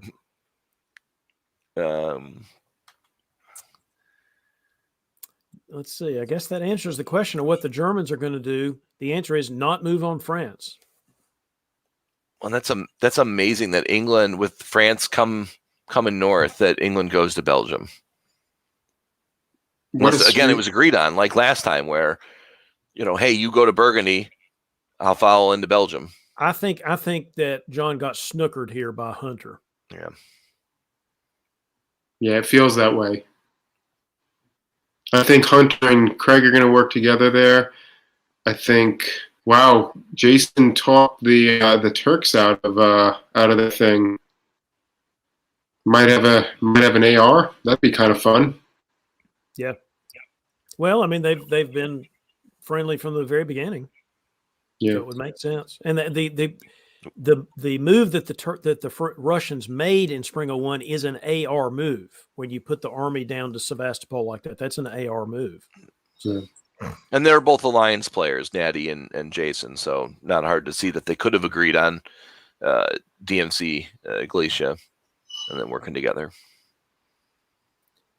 All right, well, Austria gets Vienna back and Italy gets Venice back, so all's back. I'm sorry. I'm trying to wrap my brain around Jason Masvidal as an Alliance player. I mean, maybe that's a way to explain Jason's game. It might not have been my first. And I like Jason a lot, enjoy his game, but I'm not sure that the first thing I would have said was Alliance player.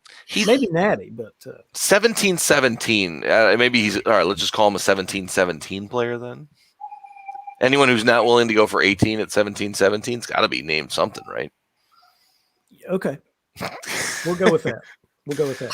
All right, but so I was hoping Venice would have gone to Piedmont, and that would have been arranged, but it clearly wasn't. So.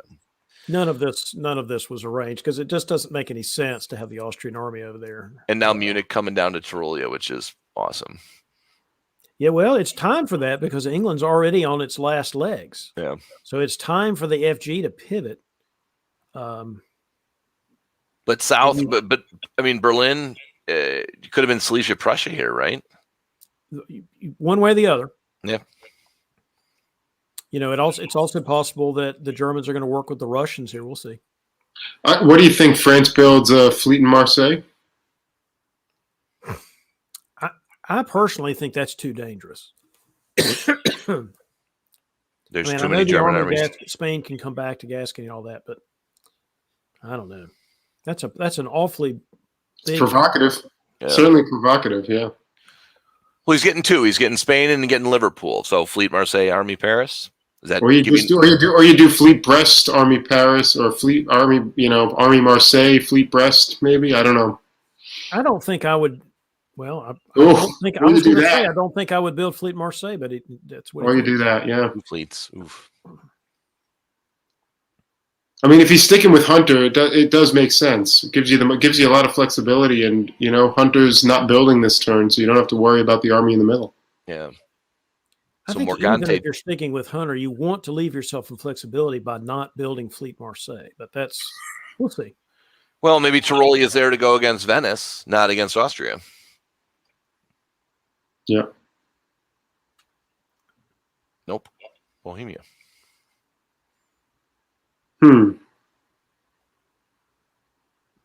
It's very interesting that Hunter did not do anything versus Russia.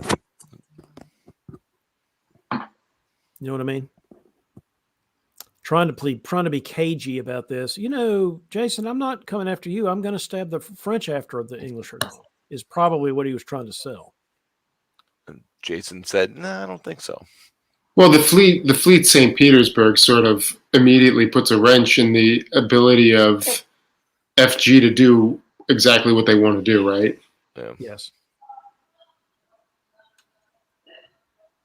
Wow. Yep. But Craig's got to love this, right? Because Craig doesn't actually even need to attack his ally and still is basically in a position to, take the lion's share. So it's actually not terrible for Craig to be sort of loosely coordinating with Jason here. Now, this is really what you wanted. If you were going to intervene into the Mediterranean as France, you really want to make sure Germany's busy, which they are. Yeah. So Germany. We can talk about the East a minute because we haven't been talking as much about the East. Yeah. I mean, Morgante and Natty are just best buds, right? They're still not. Convoy to Greece. Well, Natty actually, I mean, he goes up to Tyrolia from Trieste, which is not exactly anti-Italian. Now, certainly what Morgante just did was, but maybe the thinking was that Caen to Ankh, Bull to Caen, Greece to Bull, Apulia to Greece. Maybe it's just a conga line kind of thing, and if it works, it works, and if it doesn't, it doesn't. if you really were going to do the conga line, you'd have Aegean support the move to Khan so that you could clear Yeah. out Greece. Yeah. You wouldn't. Right. There's no reason to cut Smyrna in this case. Yeah. That's true. So this might have been Natty saying that, but really not intending to vacate Greece. I don't know. I mean, Natty's sharp enough to know that he actually does need Morgante here with Craig coming and no way to distract Craig in the West. Yeah, they certainly can't really be fighting from this position. Army Paris comes down, so I'm here to help Munich because they're going to come after you. Well, you got. I mean, I think you've got to build an army here, right? So I think it does. I think it is the right play, and yeah, it goes to Burgundy, of course. And it does. Yep. Not just that, you support yourself to North Sea. I guess that was to block the Russians. I guess that's what that was. Well, you do have you've sort of traded a potential German problem for a actually legitimate Russian one here, right? Because now you are pretty much locked to propping up the Germans, at least until such time that you can guarantee that you can hold whatever you take. I don't think Craig was ever intending to attack the Germans. Right. He just wanted the Germans to be busy while he went and did something in the Mediterranean. The question is, if you didn't build in Marseille that last time, do you really have the force to do anything in the Mediterranean? Particularly if you leave the English Channel Fleet in the west instead of going to Mao and around. Where is Craig going to benefit? Unless he's going to turn on Germany or hope that he can get some centers out of the Russian holding. Could France have made any more progress rather than supporting Piedmont to hold, which... Yeah, that was maybe expecting a supported move by Tyrolean, Tuscany. Yeah. I don't know. All right. Well, now goes back. Yeah, I think that there's something. It's probably true that Craig thought he didn't have the punch to make any progress in the Med. And it's hard to do. I think, Adam, you were the one that said earlier, it's really easy for an Italo-French war to just settle into a stalemate. And that's probably or at least a slow grind, which is probably what was going to happen here. So Craig's just reevaluating somehow. Well, Morgante gets the build out of Turkey going down. Yes, by taking Trieste. Yes, I need a fleet. You guys, I've been helpful even after getting attacked. I need a fleet. I mean, I think that's sensible. Yeah, even though France has kind of turned around, I still need a fleet. Jason's at 10. We've talked about this before. Other powers at 10 are unassailable sometimes. England at 10, France at 10, Italians at 10, assuming they've taken out the Turks. Unassailable. French at 10. I mean, the Russians at 10 are still not entirely unassailable. Yeah. Well, look what Jason just did. Built another fleet in North Coast. I mean, now Ukraine, an army in Ukraine, army in Galicia right about now could ruin Jason's day pretty quick. Nope. No, it wasn't likely to happen, but yeah. Well, they could blow up there. They can remove everything though, because they can get Khan to Bull, blow up the fleet. Yeah, but this is going to lock down pretty quick if something doesn't change. This is just going to go to a lockdown, which is actually not a terrible result for Jason, right? To end on about result for Jason. Yeah, great result for him if that's what happens. But no good for Craig. Craig's the one that needs points here. So, well, he's getting Belgium. Nope, because Eddie's taking Liverpool. That must be agreed. I don't know. That's a weird trade, though. Well. Craig had gone back to the west and then went back east and now going back west again. So I think Craig maybe figures he's got to make something happen here, and fighting Morgante is not a way to make something happen. Yeah, he may have to fight Morgante. Right. And Natty walks out of Trieste because Morgante. Well, I don't see how he. I mean, I don't see how he avoids fighting Morgante. Morgante is now in Tyrrhenian Sea in Tunis. I mean. Well, you convinced Morgante to go east, which he does have the fleets to do it. Yeah. So Hunter's down 1, which if he was still on side with France. He'd be Could pulling have just Liverpool. pulled Eddie, yeah. Or Liverpool probably, but Yeah. yeah, this is a great position for Jason actually. And grew another one, but only built 2. Another fleet. I don't know about that. 5 Another up north. fleet. That's a lot of fleets in the north. Well, as opposed to what though? As opposed to what? If your ally really is Austria, Yeah. in this situation, you can't build anything but fleet north of the coast of St. Petersburg because anything else is really an anti-Austrian build. South coast or Sev, I mean. I sort of love the fact that Natty's kind of sitting on 2 of Jason's dots too, right? I mean, Con and Anchor just blowing in the breeze there if Natty decides that's what he wants to do. Yeah. I mean, you said it, but we ought to emphasize Jason waved also. Yeah. Did not build the other army because, again, that would have been probably threatening to Natty. All right, so Ionian held, Tyrrhenian and Tunis self-bounced there as well. Austria's getting Munich.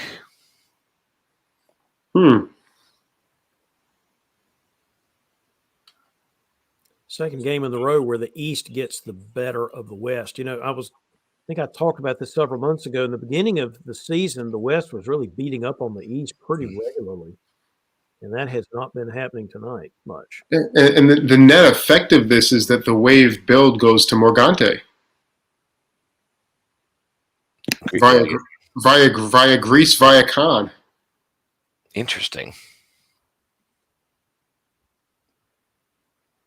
Oh, Jason's got potential. Morgante does not go west, though, honestly.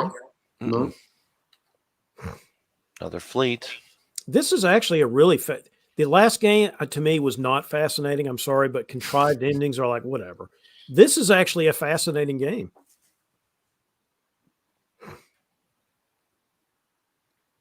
Here it comes. Oh boy. Now it's getting Munich. Oh my goodness. Now it's coming. Well, what is coming? I mean, Kiel is convoyed to Brest by the French. Sorry, I meant the Italians are coming. Oh yes, they are coming. Why, if Morgante was going to do that, why did he build in Naples rather than Rome in the first place? That's just a misdirection. I think that was just a misdirection play. But now, what was the point of the convoy to Brest? I guess I'm just at a loss. Try to figure that one out. So the French convoyed him to Brest? Yeah, I mean, I'm sure there was some theory behind it because Jason and Craig are really good players. I'm just not getting it unless there was. I'm just not getting it. We're obviously working together because look, he convoys it in there, then the French kick it out, but don't retreat to Paris. Craig was threatening to throw a solo to Jason, which, if that were the case, Jason would have jumped from. Oh, okay. Where's the mast bomb?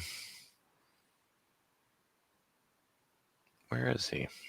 He had 207, so that would have put him up to 627. Well, sure. There's no reason for Jason not to go down that road if it's being offered to him. I mean, yeah. I disagree because he can't defend in the South really. He's got some weaknesses for sure. So to me, even accepting that convoy was a little dangerous because it would make Natty worry like this. And here it is, right? He loses 7. He loses Ank. Yep. Yeah. He loses. Craig says, "Let me convoy to Brest because I'm going to throw you the game." Jason says, "Yeah, no, thank you." Yeah. Too clever. But Jason gets north. But Craig got what he wanted. Yeah. I think. But Morgante didn't do anything with it. It was just Natty who made the aggressive. Like Morgante is still. Well, Craig now Natty should be on top. Craig is hoping that Morgante will now turn around somehow. Yep. And he's playing too short. +3 only has 1 build. Yeah.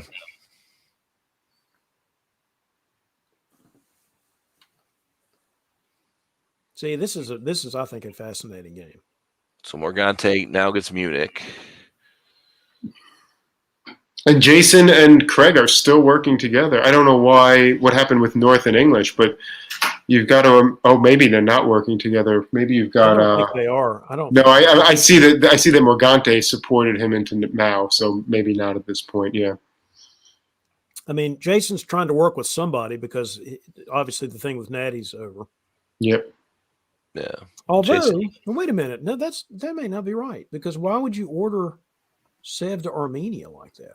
And Black Sea and the Sev. If you were really wanting to be antagonistic to the Russians. But you're double supporting yourself into Gal. It's kind of puzzling. Well, he was trusting but verifying. Maybe, I don't know. Oh wow! So this backfired. Craig was saying, "Look, I'll throw the solo if you don't turn on him." They said, "Fine, we'll turn on him," and then they turned right back around the next turn. Oh yeah, Craig is in dire straits here. He's down several. Yep. Belgium, Marseille, Spain, London. Oof. I mean, Natty's right that he had waived the builds that to do things. And Mass Basketball's back up at 11. Yeah.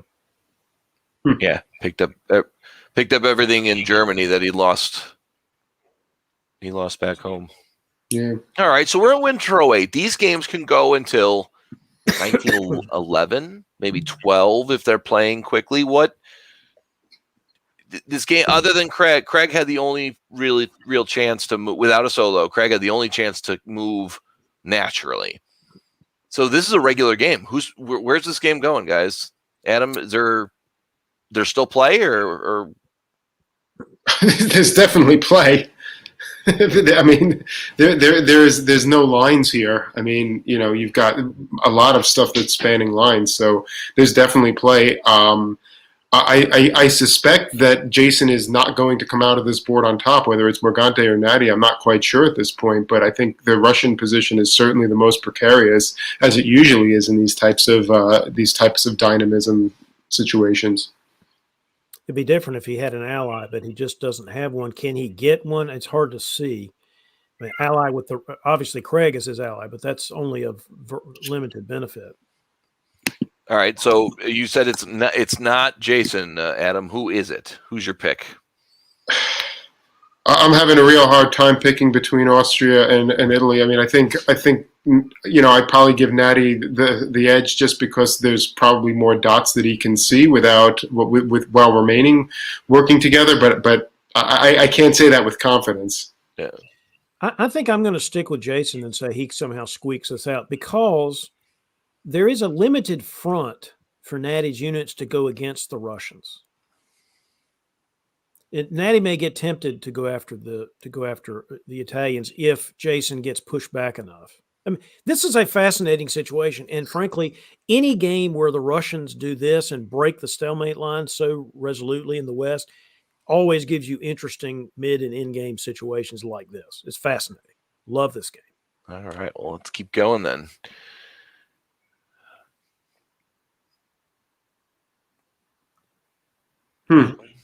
So the Germans and the French are basically the minor powers here in favor of Jason. The Italians do go back to Onion just to make sure that the Austrians don't do anything screwy, like take Greece from Or Serbia. Trieste or whatever. Yeah. Ooh, self-bouncing, setting up a self-bounce. Yeah, I mean, they're going to have to be a lot more aggressive than this if, Natty's going to have to find ways to be more aggressive if he wants to take a top on this board. Natty really doesn't look like Natty's going after Jason, does he? No, putting the Why fleet would you not go to Silesia here, or even Silesia, or take a shot at Munich or something?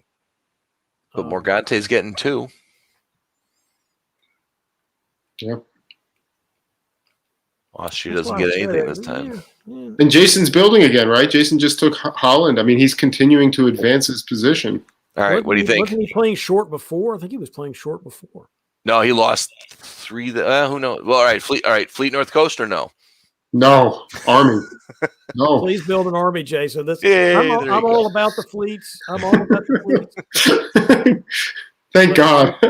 Situation, not fleets, but armies. What did it was? Oh, Natty was still playing one short from that +3. Yeah. And see, Jason's still going to be playing one short because he couldn't build more than one. And so is Morgante playing one short this time. 11.99. Fascinating. So Morgante helps Jason into Brest. Jason's going to take Edinburgh and then take Liverpool. Are they going to do some 11-11-11? That might be what they're doing. Although, wait a minute, they'd have to be giving a lot of Russia would have to be giving centers to these guys if that's the way it's going to play.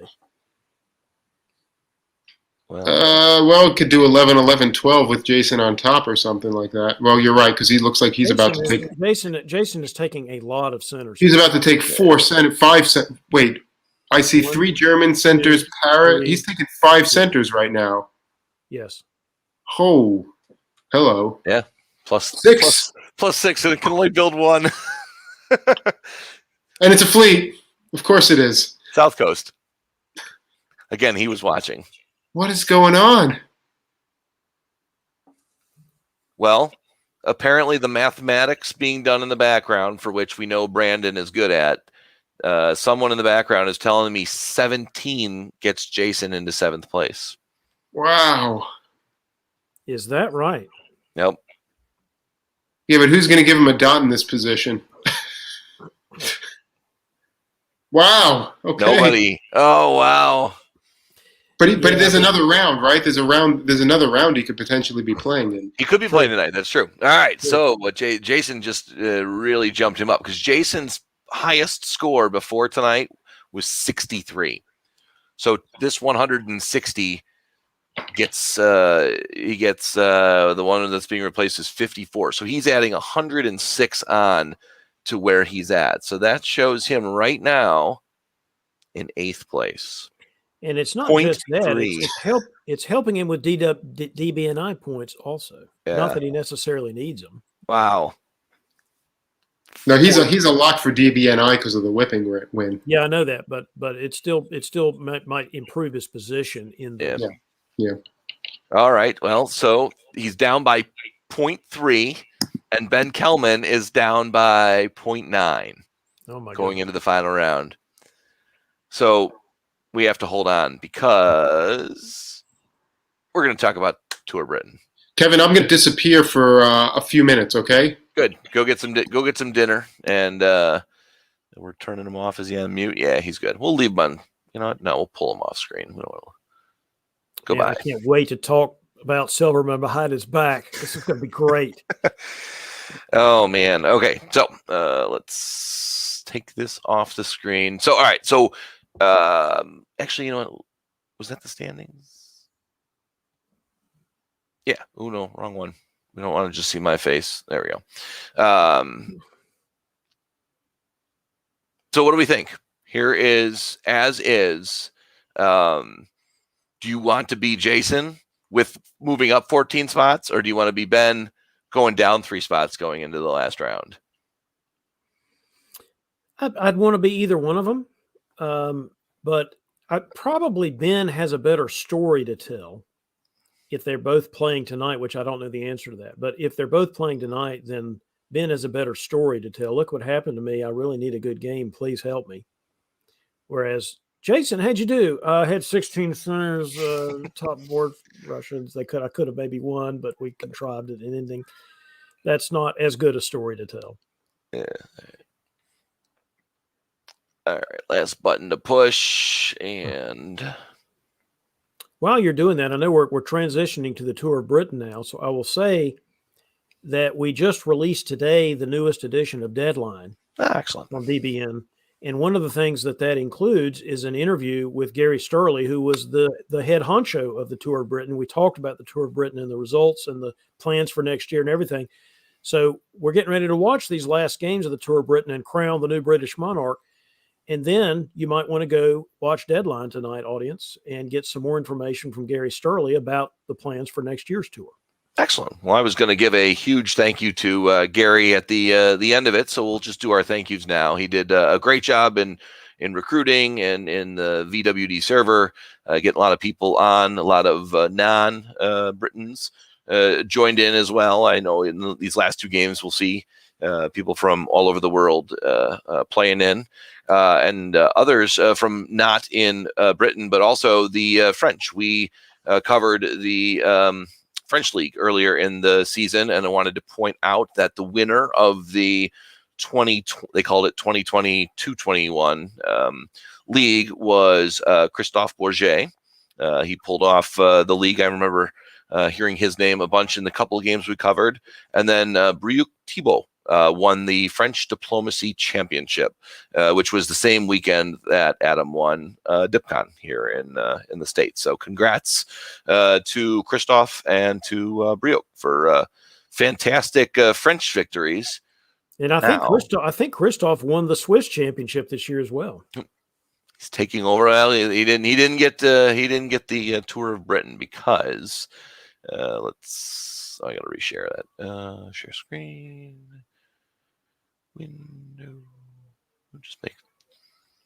Need Brandon to make for those that may be me. watching, I'll just talk a little bit while you're doing that. For those that may be watching for the first time tonight about the Tour of Britain, it was 4 weekends of play over the year, games on Saturdays and Sundays, without a top board. So it was a amalgamation of scores at the end to determine the winner kind of system. Yep.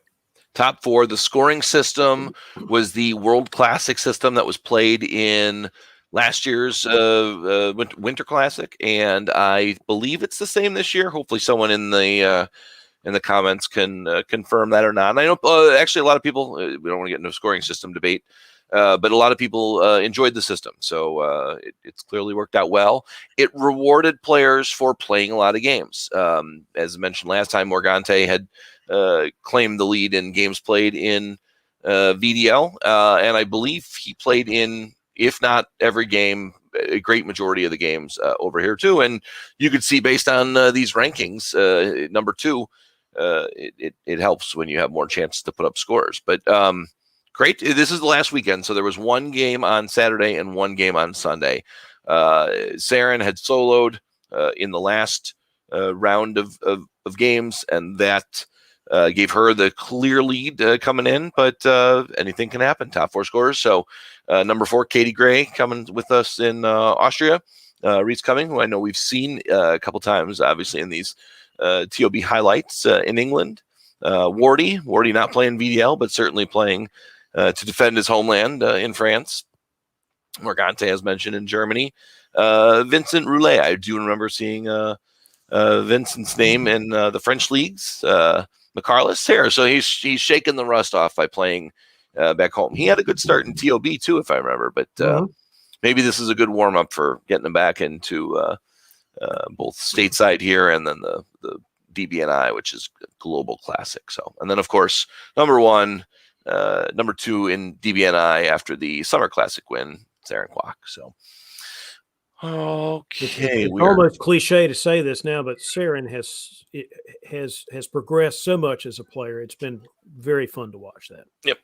All right, I've got a little background noise here. So, David, I'm going to pull up the map here, and I'll let you go to it. What do we see?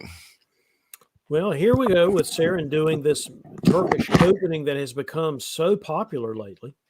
Other than that, you have the Italians doing the Tyrolean Adventure opening, where they go to Tyrolia and then hope to do something interesting in the fall. And you've got the French doing that same opening we saw earlier tonight, where it's what I call the 3 build opening, where you're trying not to make anybody mad at you. So you go to Picardy instead of Burgundy, and you, in theory, have a shot at 3 builds. Nobody's in the channel.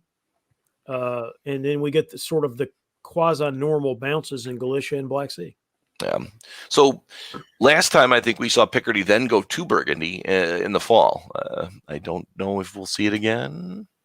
No, we had the attempt to get the 3 builds, or at least to deny the English a second build, which it's hard to know which.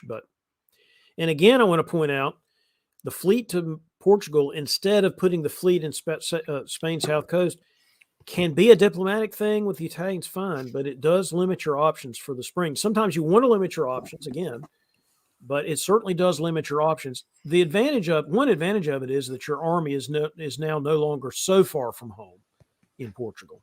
Yep. I think we saw that as well. It slows down, but maybe diplomatic.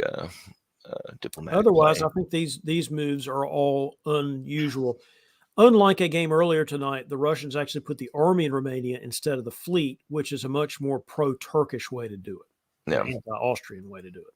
Yeah, and it with Ankara moving to Khan too. Maybe RT starting out friendly, which is not typical this season. So well, and starting out friendly when Katie decided to go to Trieste instead of Galicia. So that's not good for her. Surrounded, Tyrolia may be helpful. Maybe we'll see. McCarless, 2 armies doesn't kind of the safer way, the more conservative way to play. Yes, although it has become more normal to build that second army in St. Petersburg as opposed to building them both down there. But that's not a tremendous difference. You can still cover St. Pete from Moscow if you wanted to. Yep.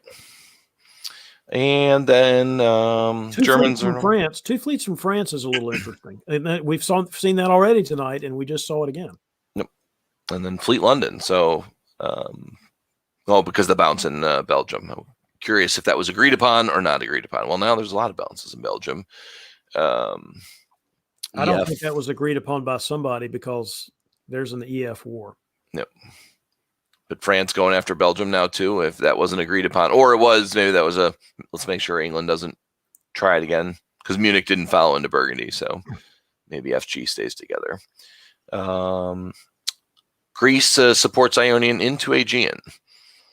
So to me, the more interesting situation here is the Russians appear not to be intervening against the Austrians or helping the Turks, so to speak, right? Didn't they help the Austrians into Bulgaria? Mm-hmm. And then move to the Black Sea. So even though he's staying in Galicia with support, he's saying, I'm your best bud. Okay? I'm your best bud. I'm not doing it in McCarless's accent. But, I'm your best bud. Oof. Like now here comes the AR again. Wow. Yep. Well, second game in a row with these strong AR moves. And Italy holding in Tyrolia. So now four on the line already from the East. The East has just been dominating tonight. Saren, instead of being defensive, decides to go after the Aegean. Probably gave the convoy to, or something. I don't know. Yeah, because didn't even move Smyrna. It's interesting. That was probably some kind of throwing going on there. But Saren's in first now coming in. I don't know if we actually here. Let's see if we can pull up the standings. We didn't do that before. All right, so here was it coming in. Top 6. I don't know. We don't have those scores like we do for the other games. I know Morgante, obviously Saren solo puts her up top. So probably has more lesser results, whereas Morgante has already stuffed his top 4 with 4 probably pretty good boards. So Saren maybe has some flexibility to play with. Back to the map. All right, so pulls Smyrna too. So I'm giving up the homeland, hoping to be a janissary for the Russians here. Yep. Mm-hmm. Which, if you're going to play the AR alliance, is a really good thing because, as I've said many times on these streams, ARs are great except you don't have fleet power in the Mediterranean. Yep. Now you do. Now you got 2 of them. Oops. Yep. Wrong button. There we go. Nope. Maybe NMR. Maybe, or just throwing. Yeah. For we're talking about Saren here. Yeah. Convoy to Clyde. Always love to see the convoy to Clyde because it can really change the equation in an EF war. Yeah. 40. But England gets Belgium. It's only spring though, so clearly they'll probably not going to be able to hold that. Obviously, it depends on what the Germans do. They don't have to be able to hold. Well, the Germans didn't do anything about it. The Germans are just fighting the Russians, which is also something we've seen today. With an EF war, you just fight the Russians. Now, Doug Moore, the German specialist, will say that's a perfectly fine way to play Germany. Let the EF war happen and just don't intervene in it. As long as you can get away with that without either side getting mad at you, that's fine. Yeah. Well, but the German has a defense here. Man, I'm being attacked by the East. Yeah. Mhm. Yep. And Burgundy's supporting Munich, so clearly the campaign is working. England stays even. France gets one and builds in Marseille. I mean, I know you need the extra fleet, but it's not ideal to have to build it in Marseille, obviously. yeah. Saren makes it to Ionian after holding last time. Yeah, and the Russians leave her alone, and I support that. I think it's a great idea.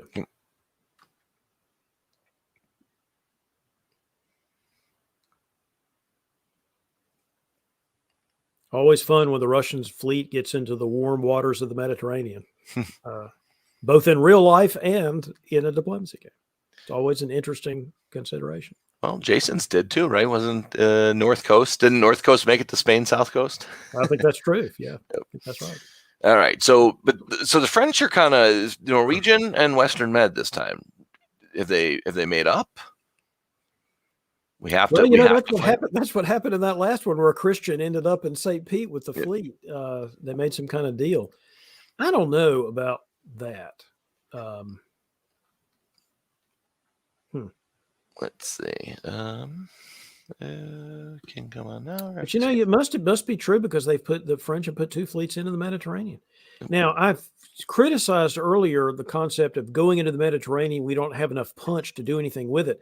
But when you've got an AR pressing against the Italians and the Italians have only 1 fleet, then the French going to the Mediterranean makes a lot of sense. All right, let's see. And I think Adam is back to join us. Let's get him back on screen here. There he is. All right. So, Adam, look, we got another Austro-Russian alliance, what I call the army machine. You got another one. With the Russian Bulgaria making it to Apulia. They forgot to take Turkey's last 2 centers, but it looks like that might have been a good choice. It looks like that might have been a good choice. Yeah, those are Janissaries. Yeah, Spring 03, the fleet made it down into Ankara, and then they shifted fall 03 and left both to play. So yeah, it's great. It's cool. Yeah, convoy to Apulia, as you said. That's honestly the first step to cracking the Italian egg is that convoy, either to Tuscany or Apulia, depending which direction you're coming from. Well, it's good to see France is there to help. Yes, helping in the fall term by taking Tunis is awesome. As opposed to going to Tuscany and Tyrrhenian and not taking, because he was covering Tunis. Make sure the Turks didn't take it. All right, so 4 years in, it's pretty locked down. I mean, look at the line of armies from Apulia all the way up. I mean, what's going to break here? RT has been solid. I mean, not really. In a way, it's been solid. ART, another rat has been solid. Italy stuck in the middle. EF seemed to have come together. Last time this happened, though, England attacked France because was not happy with the earlier maybe disagreement. So what are we going to see with ENF in this situation, Adam? I know you're new to it, but you just look at the map. I mean, it's really tough, right? I mean, certainly the AR is strongly disincentivized from fighting in this position, right? I mean, certainly Katie could, do some stuff back there, but it would be very, very, very dangerous. It is hard to envision, though. I mean, again, I don't know what folks in this game are playing for, how much they care, but in a game that's sort of a quote unquote normal game, it's hard to envision something not happening here. I would say, just given Germany's position in the middle and that there's already so many units up against them, I could see Germany being the odd person out, but let's wait and see. Saren certainly hopes so because Morgante is the competition. Morgante's in second position and Saren in first position to be crowned the new head of the British Empire. I see. Well, yep. So what convoy? Clyde failed the convoy. Yeah, that was not gonna work. It's kind of an odd shot at it. It's kind of an odd choice by England, actually, to support Liverpool to Eddie here, right? If France decides to play treachery and walk into Edinburgh, then and walks into Liverpool, you can't kick them out. If they walk into Edinburgh, if you just hold in Liverpool, you can kick them out. But maybe this is a setup to also convoy the English unit and the French unit in the fall, I guess. And there just is a lot of trust there. Yep. Yeah, the French Southern fleets keep moving. And actually, if England is setting up for a convoy, where's that convoy going other than Belgium or Holland or something like that, right? Which might have been the plan. Except not. Yeah. Well, the fall turn. All right, look, we'll try it again in the spring, and we'll pass out the fall. The fact that Morgante took Sweden is awesome, but he still can't build. Yeah. No. Well, I guess he was defending Sweden. Never mind. He was defending Sweden, but I think he's playing one short. 1, 2, 3, 4, 5, 6, 7. 2, 3, 4, 5, 6. Yeah, he's playing one short. Mm-hmm. And Wardy keeps moving east with those fleets in the south. Every turn, one more moving. You might as well. Well, Saren is building. Saren's going to get a build right now. Woo! Oh, Fleet Bank. That's why you take him. Oh. Well, she's not supposed to build armies. Yeah. I mean, what is she going to do with an army? No, right. You're right. But still, I know it's coming, but you still, I'm sure Carlos is like, Army of Marseille. What do you think? Yeah. Yep. That's right. Yeah, I think so too. Need to go to Piedmont, for example. And England turns or goes to Yorkshire. Why? Why do you do that? Because they're trying to vacate, maybe, to put the French army into Norway. Pop it, as opposed to going to Skagerrak or Helgoland, which the German didn't want you to do, so you go to Yorkshire. I think that's what was going on there. And my favorite, all three Southern French fleets move again. Yeah, there's really a lot of movement going on here. French fleet in the Aegean. That is that is something. The OSR for Wardy is going up. Wait. Saren has turned. Saren has supported the French into the Aegean. That's awesome. Yeah. Oh, she supported the French there. Yeah. Nice. I think so. Yep. And Khan and trying for arm and yeah. Oh, and she took Bulgaria and Khan. And the French take Greece. she gave it to the French. Yeah. That's great. Wow. Sometimes your puppet turns on you. Yeah. Norway makes St. Pete, so they're.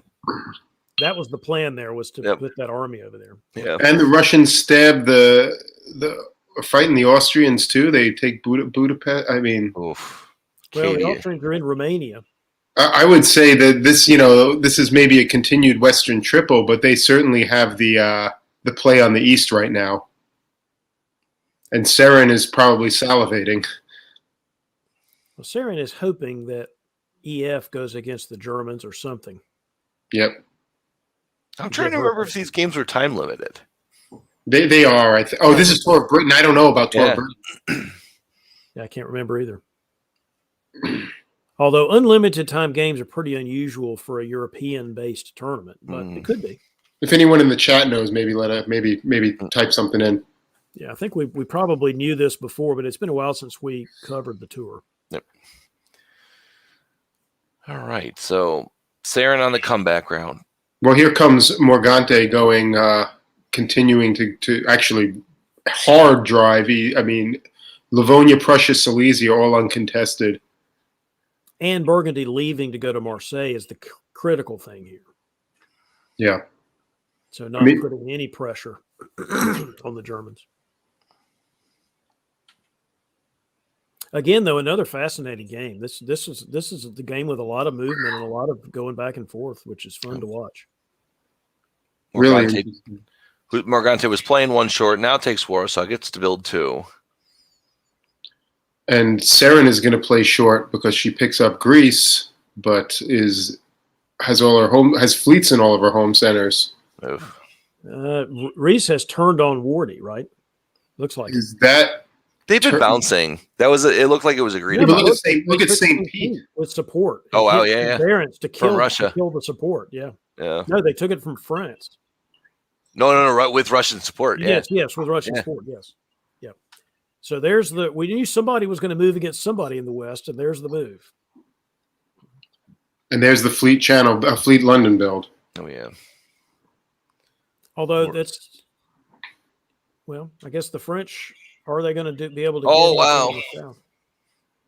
Convoy to Holland. So now we're attacking France and Germany?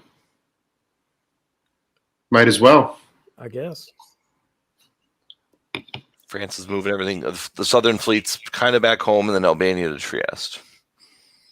Well, that stops an attack, though, on Venice. Well, I guess maybe Morgante refused to move against the French, and so the English hit Morgante as well. Maybe. Yeah. Yeah, but now England just drove the Germans and the French to work together and see where it goes here. Holland's piffed, and Norway is gone, and St. Petersburg is gone, and this is good news for Morgante and for Wardy. McCarleth is helping Morgante into St. Pete after helping the English into St. Pete at the beginning. It's awesome. How many different powers have owned St. Pete in this game? Has every Western power has owned it, and Russia owned it. So I think the only people who have not owned St. Pete in this game are you and me. That's true. We have not. Another French fleet build. They must really be pretty confident that Morgante is with them, which is probably right. Oh my gosh, Morgante guessed right. Convoyed straight into Edinburgh in a spring turn. That is a great guess. And can support the French into Liverpool in the fall if they so desire. Yep. Oof. Wow. Morgante making a play to become the next British monarch. But look at this. Wardy is actually not sending those fleets into the Med. He's sending them north, which is quite interesting. I don't really need them south at this point. Well, would you not want another fleet down there? I guess he does have one more fleet. Is the Spain? Yeah, okay, here it goes. Yeah, Spain and Naples. Okay. Yeah. All the other fleets are pulled back, and Albania still too. So there's 3 southern fleets and 3 northern you fleets. really don't see very many games where France takes all 3 Italian centers. That's pretty unusual. So what do we have? We have Germany at 12, France at 11, and Seren is at 6, but probably can see a few more. Wow. We were talking so much about this strong AR alliance. What happened to that? Was there an AR alliance in this game, David? I don't remember. There was. Early on, yeah. Well, it's a fun alliance, but it does have limitations. Having to keep the Turks around to keep their fleets is what caused this. Yeah. Interesting. And Wardy is definitely playing the trust but verify game, supporting himself into Burgundy here. But actually, Morgante still has the better position, probably. That's just Wardy's got a very interesting position. Yeah, taking Trieste. I mean, because the East was fighting themselves, basically, the French were able to benefit from all that. Oh, that's a lot of supports. This has got to be near the end then. Yeah, but see, well, no, look at this. Belgium goes to Germany. I mean, they're fighting now. I mean, that's the thing, right? Their position is such. Well, Morgante's trying to board top. Well, he's more than trying to board top. I think I mean, I don't know how long the game goes. If this is time limited, he's probably looking for 18. I don't think he's got time to get there. If there's a time limit, he certainly doesn't. But if this game is limited, I mean, he's at 13 right now. That's a good point. But it's not as if Chris's position is terrible on defense. He can. No, I think getting into France will take some work, especially with a fleet in Belgium instead of an army. Let's see if this goes on or if this draws right here. Oh, no? Still going. Oh, he did take the English Channel already because the French were going to Wales. Why did he send his fleet to Wales rather than? All guesses. It's all guesses. Yeah. Well, he gets Picardy's into Belgium. Not that it's gonna. He can't hold Burgundy. I don't think he can hold. I don't think he can hold Belgium. It doesn't really matter. No, but it makes him. What matters is Saren going Aegean to Ionian, because I think they had some kind of deal, but maybe that deal is now going to be. Well, you've got to think Saren is not going to take things from Wardy in this position. That's too precarious. Again, game over. That's fine. Yeah. All right. Well, Morgante is such a good player and really bided his time there. Was really never under threat in a. I mean, I know the AR was attacking him, but he was able to defend not very, with not very much difficulty. I think England really made some strategic mistakes in attacking France, followed by Germany, and really not reading the diplomatic situation in the West very well, sort of as the mid game progressed. And I think that really opened up opportunities, and maybe that had something to do with Morgante's negotiation with them, and really got themselves in that position. Saren was in danger of being eliminated. Mm-hmm. Decided to make herself useful, and she was useful to the AR alliance. It's just that they let her get out of control. This just goes to show you that whether you're playing Turkey or anybody else, don't give up on the game. Keep playing. Mm-hmm. Keep playing. And if you've got a top player on the ropes, gotta finish. I mean, I as I say, at the time, I actually thought it was a good move to keep her around, because you really need those fleets if you're going to push into the Mediterranean. But you got to be really careful that if she builds, I mean, obviously, you got to be careful anyway. But you're playing with fire by having those Janissaries. But it was probably a risk worth taking for the AR alliance. It just didn't work out in this game. So Saren picked up 20 points from that one, and Morgante picked up over 20 because he was below 800. I think he was at 798. So the gap closed by about 4 points. So what's it going to take in the last game, which features numbers 1, 2, and 3, with Saren and Morgante on the same side of the board. That is exciting. Yeah. They're right next to each other. I don't think we're going to see an AR alliance in this game. You never know. Could 1, 2, 3? Is it going to be an AIR? Oh man, yeah. With Eskil back in Italy again, although this one was before today's Italy for Eskil, so maybe he'll play the same way. Wardy's on this one too in Germany. Steve Personini, who we saw in our French league coverage. Steve had some good games when we had him back in, I think, April or May. So he plays a good Russia. I don't know what he plays outside of Russia. So we'll see what he does in France. Andy Harris in England, representing England as well. And then, guy, Tom DeGriff. Tom only in 7th and kind of getting like, I left out over there. But 7th in VDL and 7th in TOB. So he is consistent. All right. I like doing predictions. Who's the king or queen of England, David? I cannot predict because I already know the answer. Oh, that's true. We talked about it on the last show. So, all right, Adam, do you know? All right, then let's make some predictions. All right, let's review the game. How about that? And we'll start out with AR kind of alliance. Agreeing to bounce, maybe. Piedmont bounce. Boom. Yeah, that's an interesting one. Goffy likes that. Channel this time. We've seen some channel, but not this game. Yep. Okay. Second time we've seen this Turkish opening today, though, where you basically work with the Russians. Yeah. And then possibly working together. Still another bouncing Galicia. Morgante and I were just in a Chicago game last weekend, I think it was, and we bounced in Galicia, I think, both turns. I think the Germans supporting the English into Belgium is pretty interesting. That may be foreshadowing. Support them in Belgium, but don't block the Russians in Sweden. If you're going to do an EG alliance, you would think that would mean block the Russians in Sweden. But maybe I don't necessarily agree, right? Why draw the attention and have to worry about Silesia in 1902? You can always put yourself in Baltic and take it with the English help. So,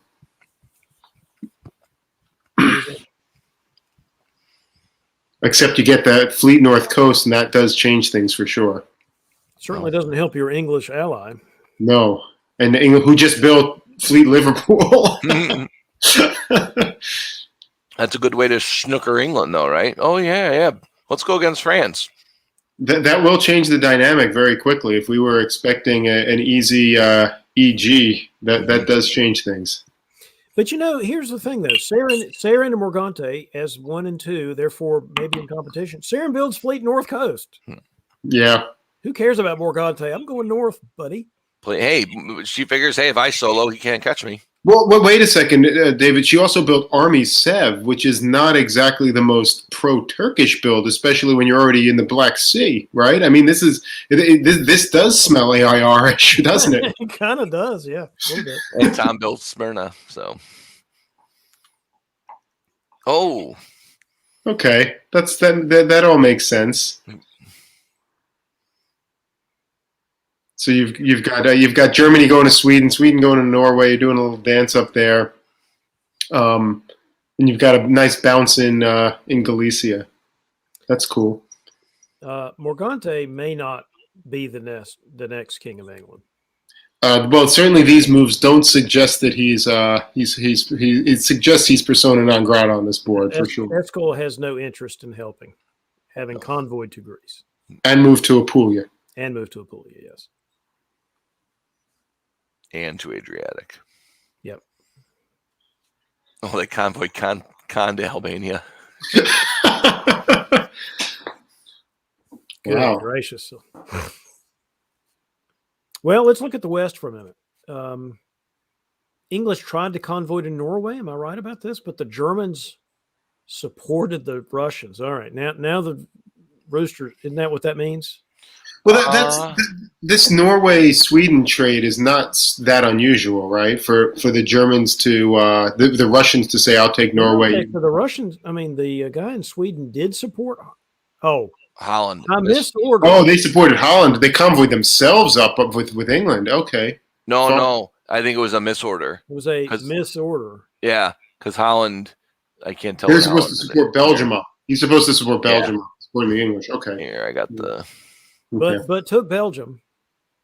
Yeah. Because it was going to be a trade, but then it's not a trade because you just didn't do the order right. Wrong map. Hang on. Yep. So Wardy may have thrown in with Saren here. We'll find out in a minute.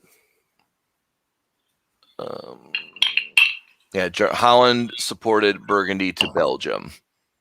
So supported himself in there. And so it was either a misorder or a misorder. England goes down 2.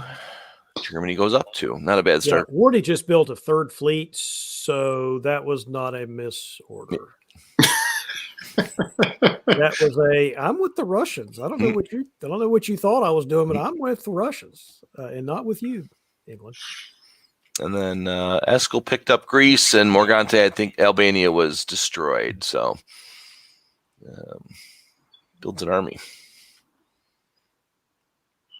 Wow, that's a lot of black arrows for those armies in the Balkan. Well, Morgante is just leaving. It's just, I can't defend. I'm going to go try to either make myself useful on the line or something. That's Morgante's theory. Yep. If these 3 guys want to kill me, I'll let them do that, and they can fight with each other, and I'll go try to live in Munich or something. Look at this, though. The Germans are now in Picardy and trying for Belgium while still fighting the English with the Russians. That's kind of interesting. Maybe he thinks he can. I mean, he's got a lot of armies that can't fight England. And he doesn't want to fight. He doesn't want to fight Russia. Of course, now he's got to defend Munich. True, but he wasn't expecting that. He can defend Munich because he's still in Ruhr. Yeah. Not with Burgundy tapping Ruhr. Wow, he didn't. not with that. Yeah. Wow. And Morgante gets back Trieste. Well, not gets back. It owned it, but doesn't lose it. I mean, to the extent that that's helpful for them in the long run. I mean, it looks like this is RT, right? So if Saren's supporting Morgante back to Trieste, this is RT 100%. Yeah, because Albania is going to Serbia. Black goes back to Sebastopol. Yeah. Still, though, an interesting game. There's some moves we haven't seen so far tonight. So a lot of we haven't seen an RT for a while, right? I don't think we've seen one of those, so that's kind of fun. Yeah. Did Saren just wave? Warsaw built Warsaw. Warsaw. I see. Okay. Yeah. Yeah. Bohemia went down. Yeah. Smyrna Khan and Picardy. So, all right, the war against the French is over for now. Well, yeah, you mean from Germany? Yeah. Yeah. Well, he's got other things to A deal lot with. of other things to worry about. Yeah. Right. However, the English-French War is still on. At least from France's perspective. At least from France's perspective. Yes. And the Turks keep marching. Love it. All of this is also good for Saren, currently in top position for the Tour of Britain and not getting any worse. Well, Saren probably doesn't need a great result. She just needs Morgante not to have a good result, right? So basically, mission is accomplished. Well, Eskil was in third, and Eskil's not having a great game. Right. Tom was in 7th or 8th or so I don't think Tom is in. So this all makes sense from that point of view. It also just makes sense from a straight diplomacy game point of view. This is working out fine for her in general. Topping the board again.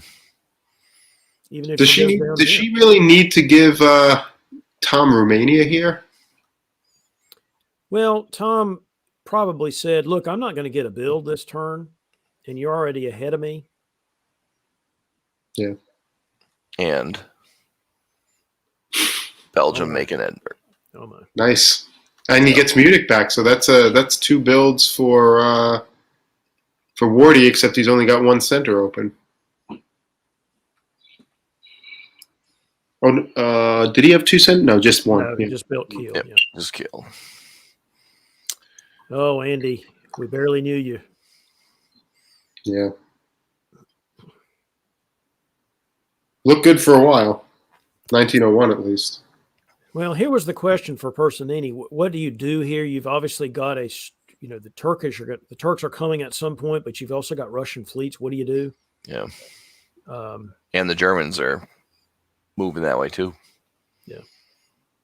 There's only so many holes you can put your fingers in the dike. Yeah.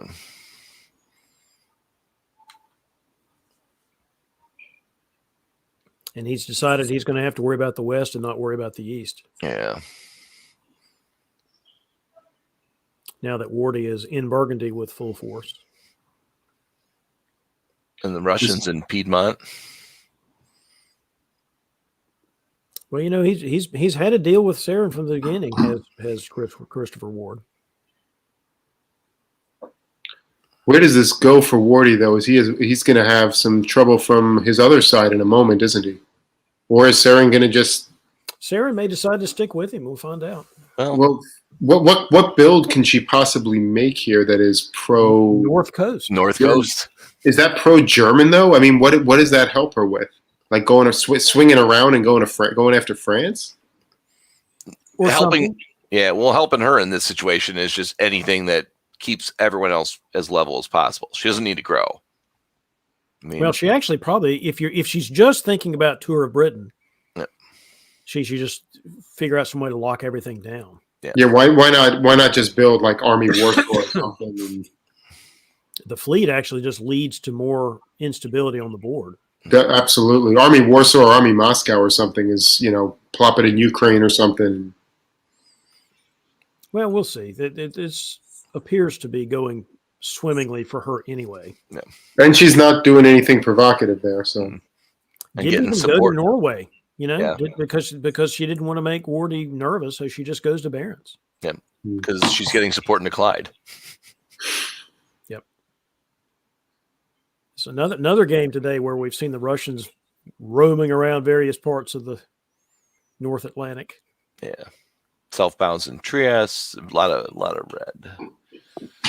Supported the I Germans. mean, this is sort of unreal, right? This Russia is only at 8 centers, 3 northern fleets, and an army in Piedmont. I mean, that is really unusual, and nothing threatening home centers. I mean, I guess there's that Turkish army in Galicia, but which is probably there as insurance. Mhm. Yeah, but Berlin and Galicia both holding. Like, there's no. Yeah, this is at least right now ideal Yeah. A multiple This deal. is all going to deal. some kind of contrived finish, I think. Yeah, but that's probably okay in this particular setting.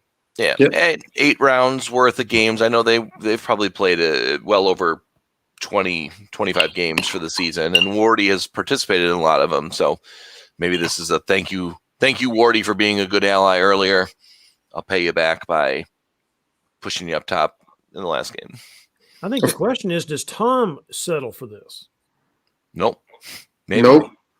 Maybe not. Well, maybe, or maybe that was given by Sarah, and what does she care at this point? Yeah. Fascinating.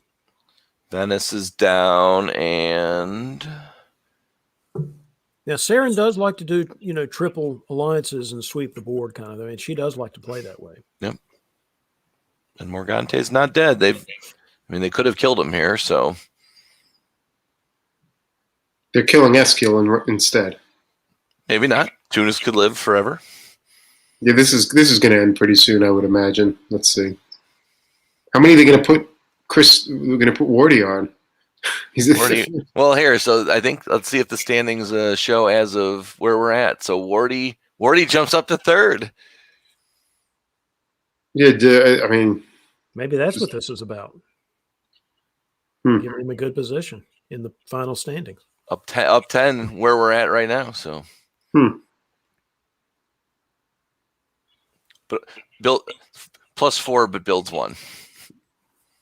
You don't need units. It's okay. The French keep Western Med. Oh, gotta reset this. All right. Oh wow. I was going to say, Saren apparently is giving these centers away. Wardy can't win by soloing, can he?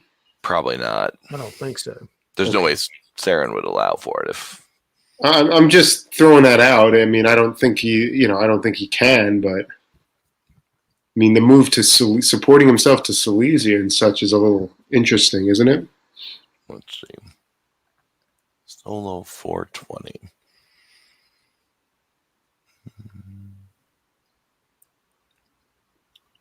So he had 218 extra. So the most he could get out of this would be another 202, and he was down by more than 200. So okay. So no, solo. Because I'm just counting. Portugal, Norway, St. Petersburg is 17. I mean, we're not talking outside the total realm of possibilities. The Turks can also still get a bunch of centers. Yep. If they want to play this out, or unless it's been, an ending has been decided upon. Yeah. He doesn't do it. He's specifically not taking Russian centers. So Galicia gets back Warsaw while Moscow falls to the Turk. And the second northern Russian fleet in the southern waters. And the Russians are taking Venice in a fall turn. I think they're trying to get a build now, right? Just to protect against Wardy in case Wardy's deciding to do something. Perhaps. And Eskil does say goodbye because Tom is picking up. I mean, It does look like Wardy has decided to say, well, maybe I can solo. I'm not saying he can, but I think he's decided he thinks he can. Or it's worth a shot. Worth a shot. Yeah.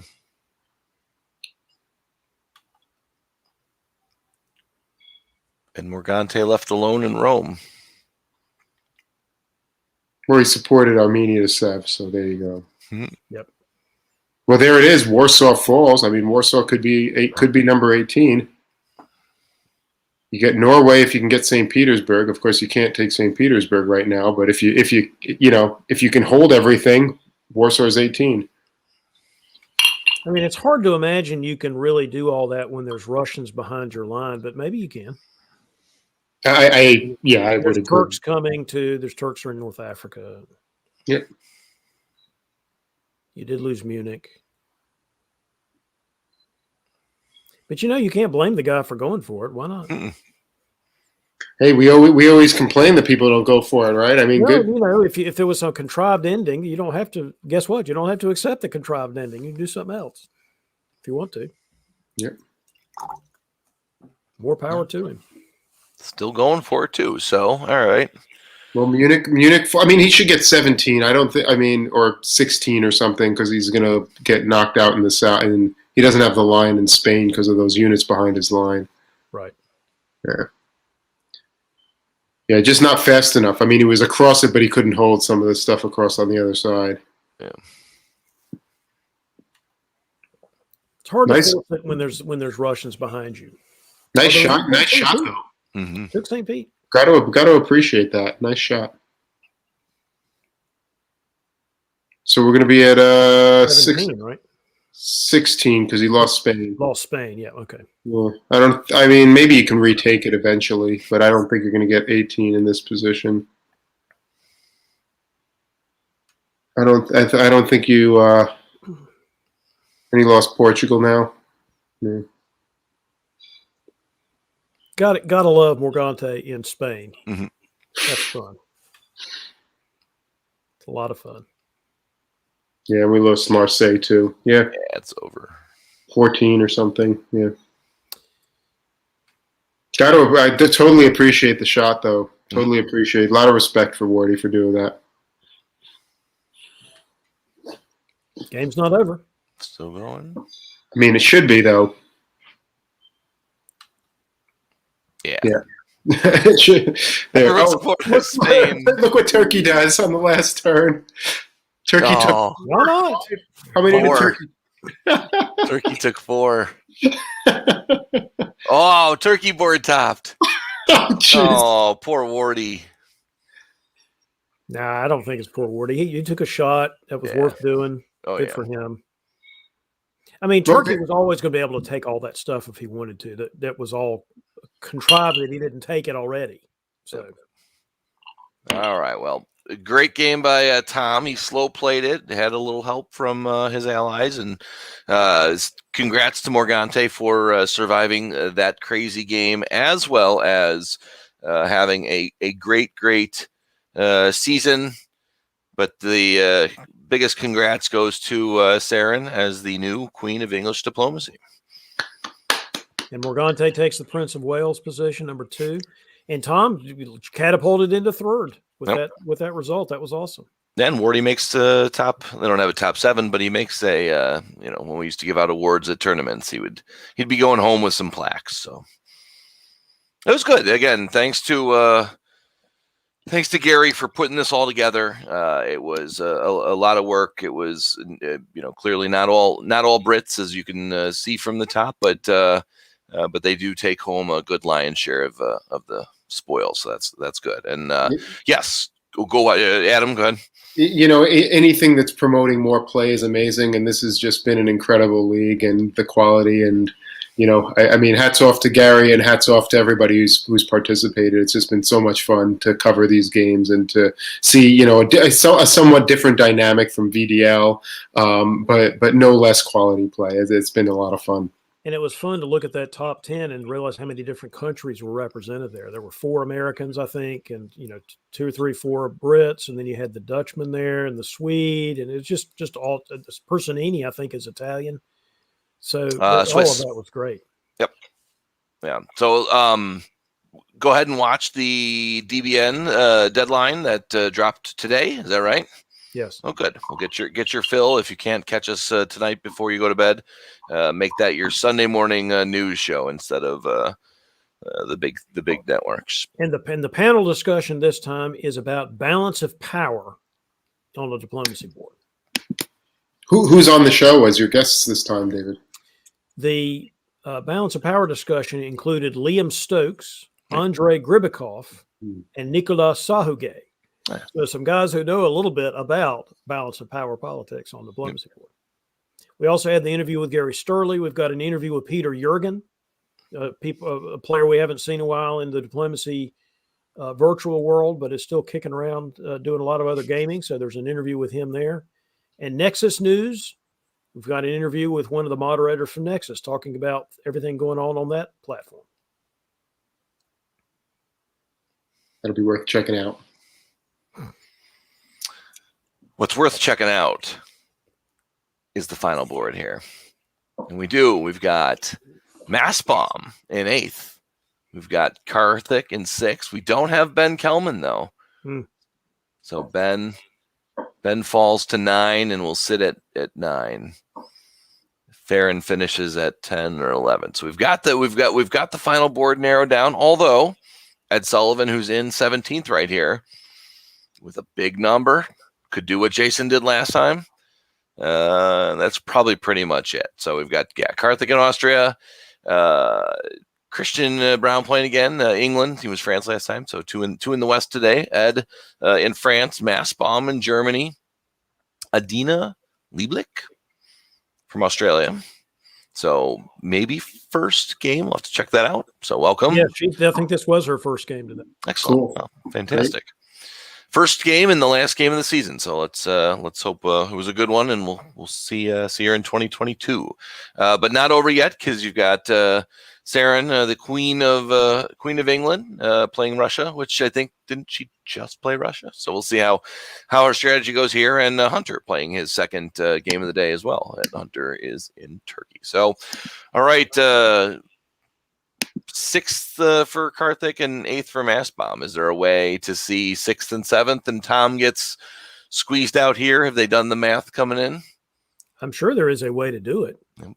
Yep. Jason was not that far behind. All right. Any predictions, Adam? We're gonna get Massbomb. Oh, here we go. Gunboat, speedboat, but first live game. Excellent. Thank you, Jason. Great. And Jason's in the commentary, so he's nervously waiting to see if he makes the top board. I'm sure he doesn't know yet or not. So, but to the results. Opens to Tyrolia. So, gunboat player playing tactical in the beginning. Munich, Trieste all walking away. Galicia stays open. Look at that AR cooperation again with Saren and Karthik. There was cooperation between the two earlier tonight. In one of the other games we've covered tonight. More of a traditional RT opening from older days. Spirit of Khan was the most favorite back in the day. Well, actually, in the old days, this would have been a neutral opening for the Turks. The RT opening would have been Ankara to Khan, Smyrna to Ank or something. But this was more of a, I'm going to wait and see approach from the Turkish position. And we have 6 games tonight. I think the French has made this same opening in at least 4.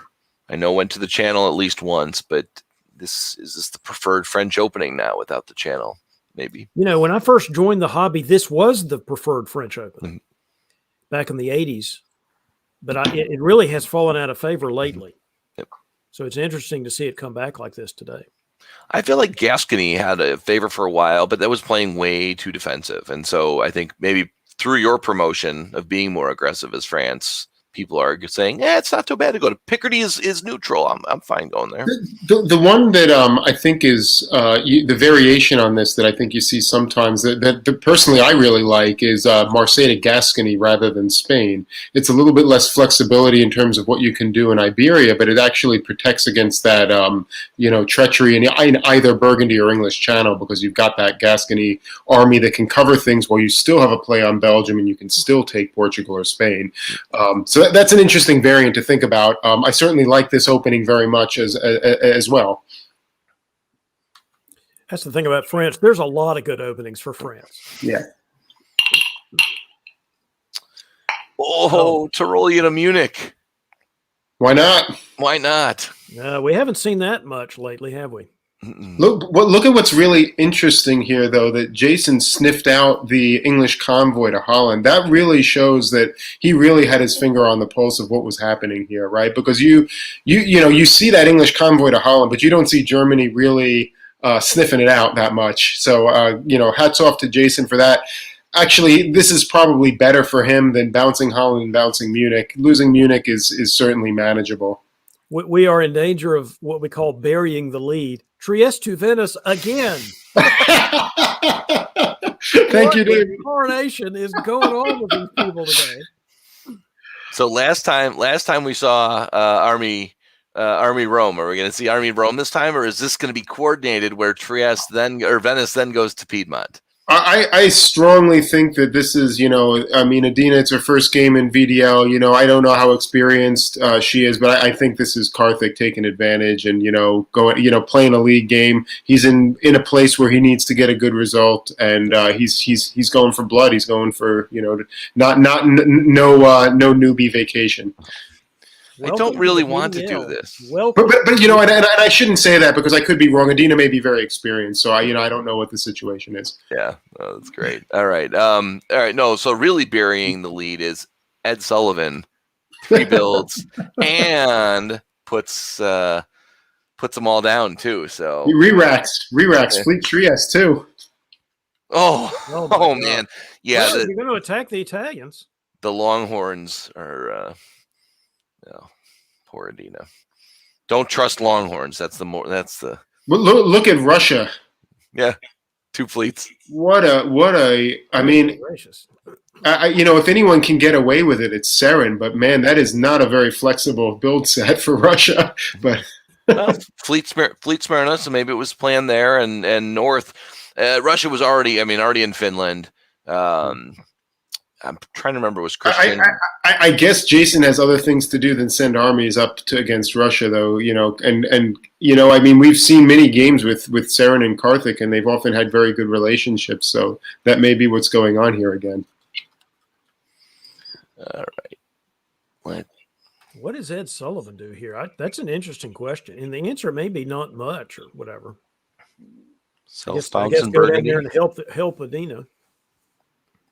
Help, exactly. Well, he kind of needs to. He doesn't want the Austrians to get gigantic here with now that Austrians are 2 fleet power. You really want to send 3 fleets to the Med in 1902? Maybe you do, actually. Maybe you do. He and England got along at the start, so maybe a Juggernaut or a Leviathan. And so maybe being slow playing it and not trying to intervene in the West at all. I mean, that's bouncing yourself in Burgundy doesn't really say anything to anybody. Yeah, north to Helgoland too. With Well, I mean, he did try to bounce Jason in Holland, so this is a continuation. But when you know Russians are also coming, Oh,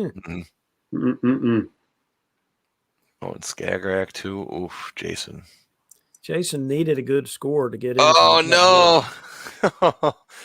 Oh, Saren distracted him. What?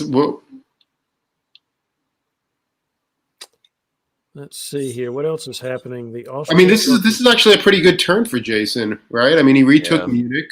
He didn't lose Denmark, so I mean, this is not a bad result for him, all things told. I mean, it at least gives him some play.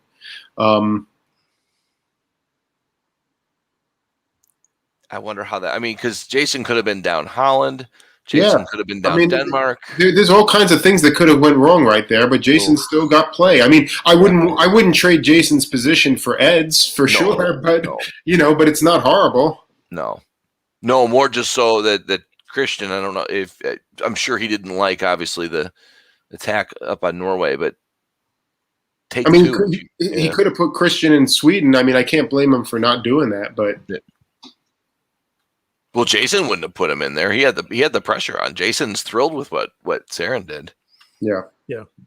Although build well. And then he thanks. Well, I guess he's got to build Fleet Berlin. I guess. Yeah.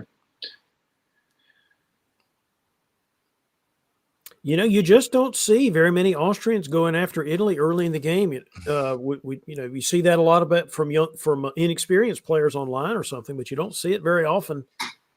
From a Karthik Karthik hasn't played too many games. He doesn't really know what he's doing. So. Yeah, he is a quasi neophyte. Yeah, I mean this is the kind of help that Ed is going to give to Italy. That's Well,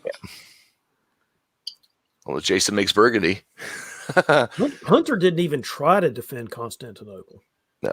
Well, not only does Jason make Burgundy, but look what's protecting Paris.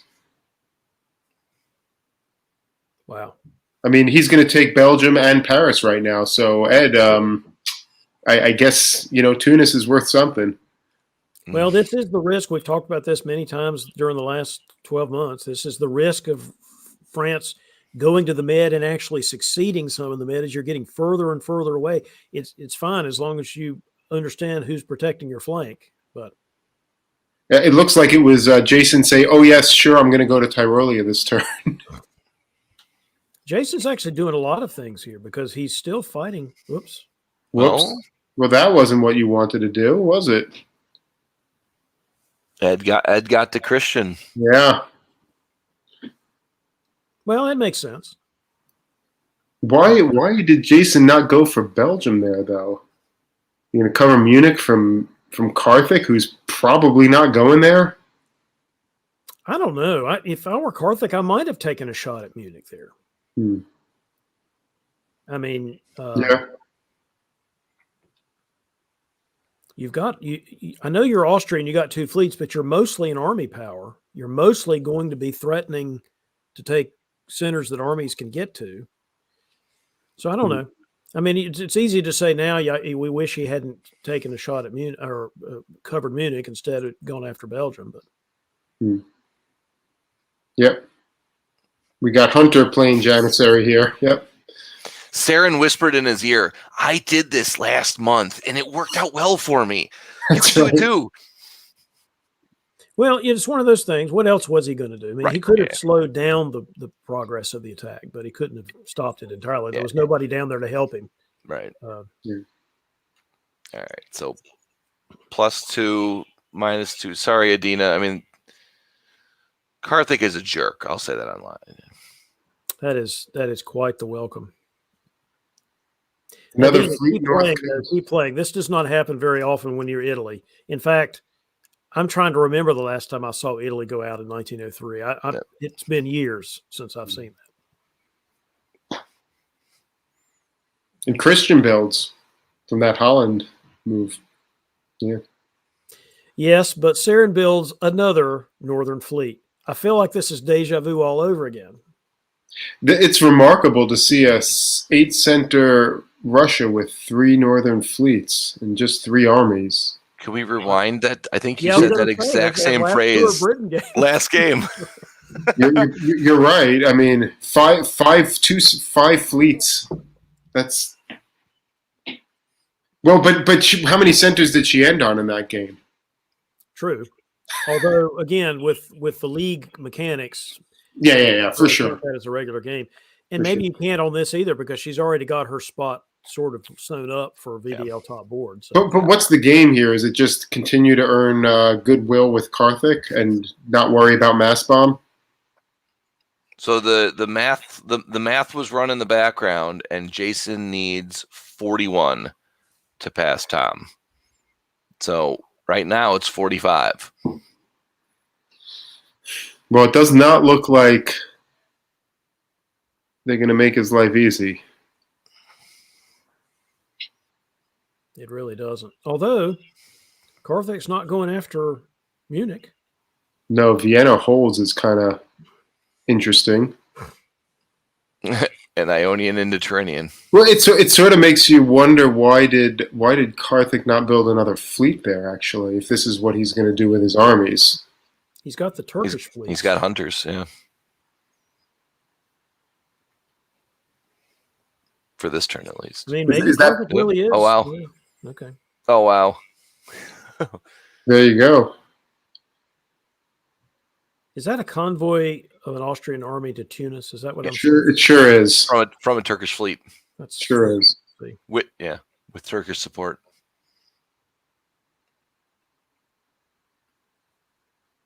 So that they can give Russia Greece.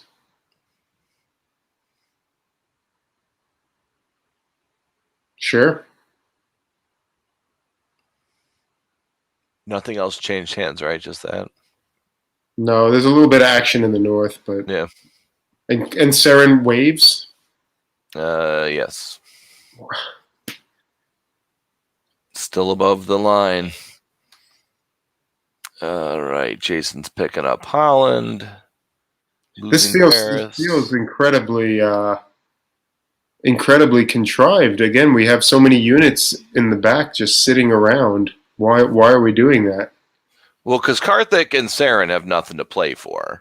Karthik's in 6th. He just needs to not die. So why are you playing? I mean, well, you want to make sure that you play the game because you want to make sure no one, Ben Kelman doesn't play. I mean, people have to sign up. So anyone who's watching who hasn't played, you have to commit to playing by Thursday.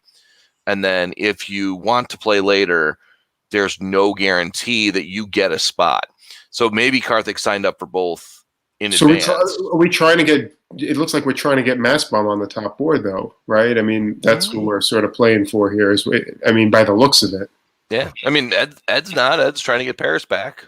No, I'm not talking about Ed. I'm talking about Karthik and Saren. Yeah, maybe. Why, because otherwise, why is Karthik not in Bohemia, Tyrolia, and so on and so on? And so Norwegian Sporting North in. And Saren isn't in. It may still happen. He's in Trolia now, so.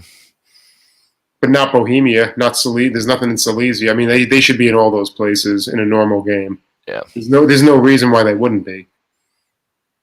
Turkey gets Marseille, gets the build. Yeah, why not? Well, we all know what happened last time Turkey got builds. Yep. In Fleet Con. Waved it. Oh, come on. So that Saren can build another fleet in Sev? Oop. So apparently there was a guess in Fall 04 for Mass Bomb. What's the guess? I'm not looking at the comments, but now I am. I walked out of Paris because I figured better to try and guarantee Belgium than to brace in the spring and then get dislodged in the fall. But what guarantee on Belgium are we talking about here? You didn't get Belgium. Maybe if you use the North Sea. Oh, that was 05. I went the wrong way. Oops, sorry. I don't know. I went the wrong way. So fall, there was no way that he could. He got Paris in 04. He walked out in spring 05. Oh yeah, we're in 05. We are in 05. So fall 05. Yeah, but he went for Eddie. He didn't, and he didn't get fine. Yeah, he went for Eddie, which makes sense. But all right. So Ed goes for taking back Paris. Ed goes down Tunis and Marseille. No, he didn't have Tunis that time. It was Austrian before. The Austrian army in North Africa, our third of the night. John Jameson is smiling somewhere.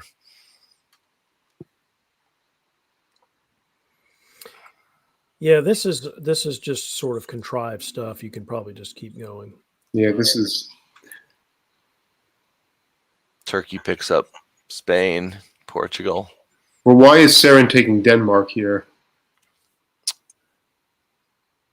What's Mass Bomb's getting Belgium. So maybe they knew exactly how many points he was going to have. They're going to give him exactly the number of points he needs. Saren and Morgante were fighting for 4th and 5th. Maybe Saren getting a board top. So is this it? This should be it. Yeah, that's it. Okay. Well, I mean, a lot of contrived play here, which is perfectly fine within the reasonable realms of what one does in a league or a tournament. So, you can't critique it. It worked out for the folks who are looking for a particular result. They got it. Probably very frustrating for somebody like Ed on this board who's just trying to play a game, and that's just a consequence of the format, and there's not much you can do about it. Yeah. And I'm sure Ed understands that. So, but it must be a frustrating game for him. So this does put Jason into 7th spot. That's good for him.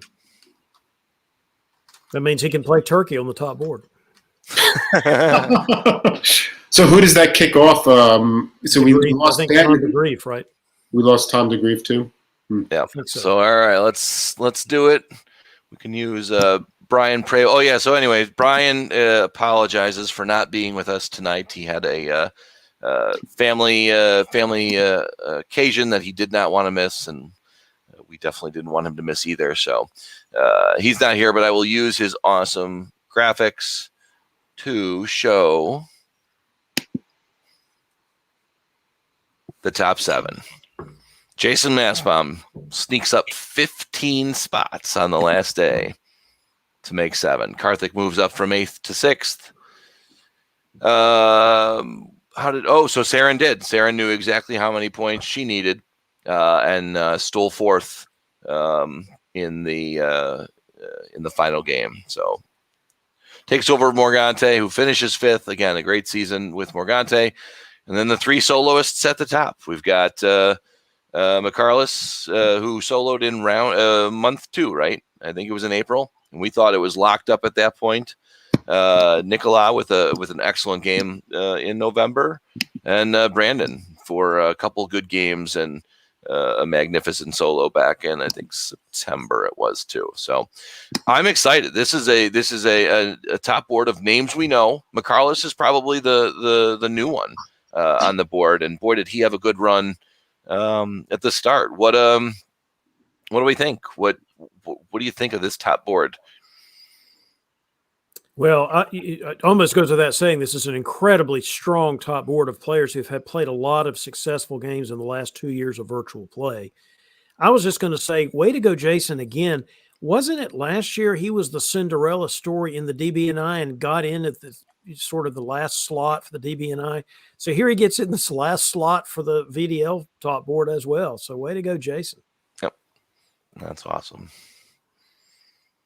Adam, so you're looking at this and all right, so Jason likely picks Turkey in 7th, but Morgante was Turkey in the VDC. We always forget it. We're like, Turkey, but Turkey can manage, especially the way he plays.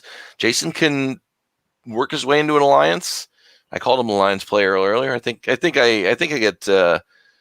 he wouldn't have made that board after that 01 without being able to work with Saren to get there. That's certainly true.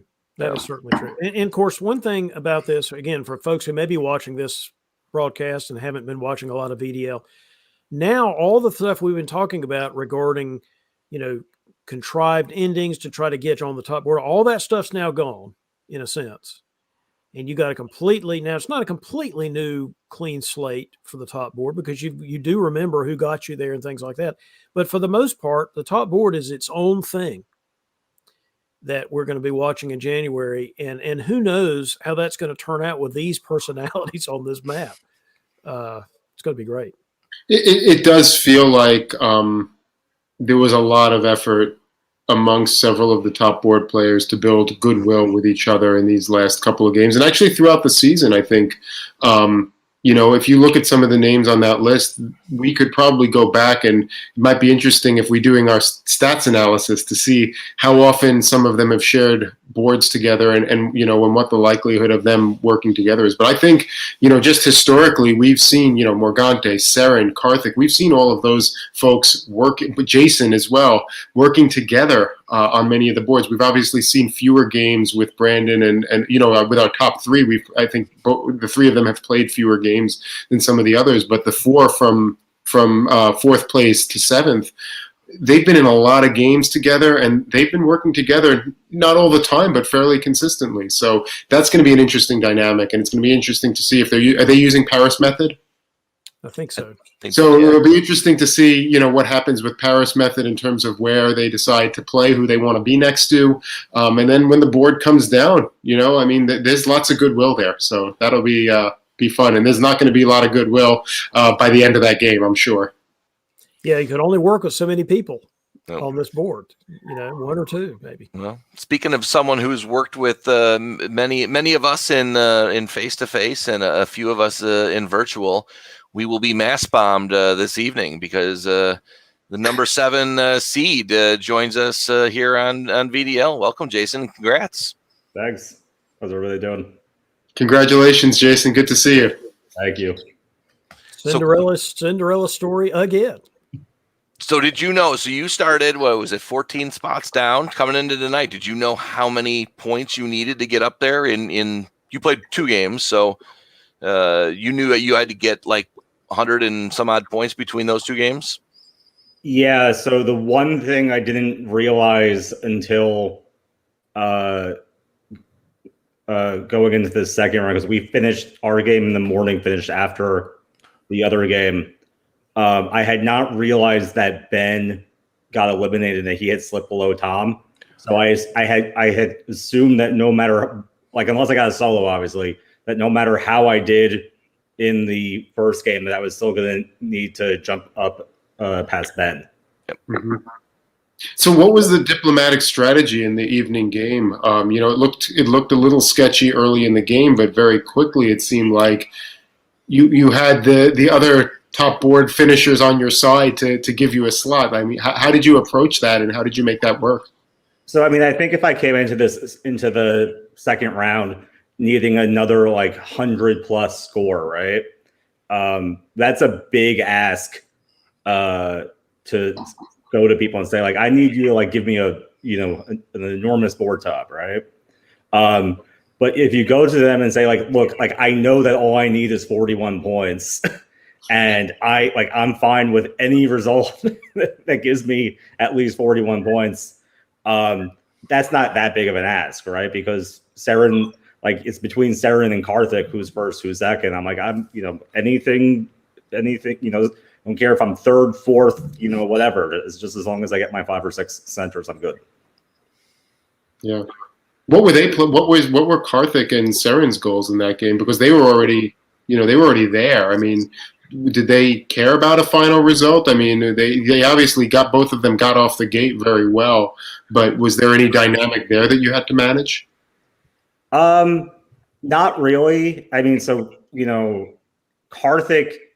So I think Karthik knew that he couldn't catch Saren or Morgante. Saren just wanted to get ahead of Morgante just to get a better seed in the Paris method. So that's what that final thing with Denmark was, right? Like, we had just explicitly discussed, like, look, either I'll get you Belgium, or if I can't get you Belgium, we'll give me Belgium, you take Denmark. But yeah, it wasn't too complicated. Like, what was more complicated was that the Ed really wanted me to go after the East, but for various reasons, including all of those English centers, all those English fleets, I'm looking at this, I'm like, where's the better deal, right? And it seemed like the better deal was with the East, because I mean, you see, like, in Spring 1902, like, Christian didn't even let himself get retreated out of Norway. He just walked out of Norway and went to Skagerrak. Yeah. So it's like, even if Christian plays ball because Ed asked him to play ball now, like, is he going to be playing ball still in a few turns, or is he going to start nibbling at my dots while I'm defending the line? Yeah. All right, Jason, I'm gonna ask you one more hard question. I'm gonna put you on the spot. So we just got a comment in the chat from Ed Sullivan saying the game was to get Jason on the top board and Saren over Morgante. That's it. It's pure theater. Reaction? What, pure theater in terms of what, the game? I mean, we, like, it's, as has been being discussed, I mean, it's league play. League play is different than a regular game. League play is different than a tournament, even, right? Like, where you have it over a weekend as opposed to the course of a year. And it was the final round of league play, and we played it like a league game. And it worked out, and kudos to you for that, Jason. Thank you. What was this conversation like? Did you have to go to Saren in Spring 02 to put some pressure on Chris? Or, I mean, I'm assuming at this point there was nothing you could do with Chris. But I had to ask, I asked Saren, look, like, I'm going to get, like, Christian is clearly laser focused on killing me. Right. Because, that bounce in, like, he tried to bounce me in Holland even, right? So it's like this guy is, like, gunning for me hard. Even if Ed isn't attacking me, like, Christian obviously is. And then Christian is scrambling to help the Italian. So, like, I need heat on Christian coming from somewhere. Yeah. I think one thing I would say about your play, Jason, is you lose Munich and somebody tries to bounce you in Holland. That is a rough start, and it just goes to show you, hey, you got to keep plugging in this game. Yeah.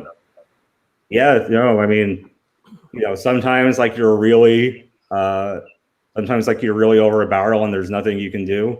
But like, unless you've got like armies in Tyrolia, Bohemia, Silesia, and Prussia in fall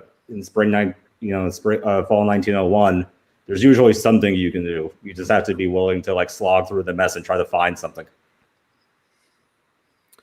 Well, what are your thoughts going into next month's top board? I mean, I know it's probably too early for you to have any thoughts about it, but you got to be, first of all, on cloud nine that you're going there. And secondly, looking at this list of people, are you really sure you want to go play with these people?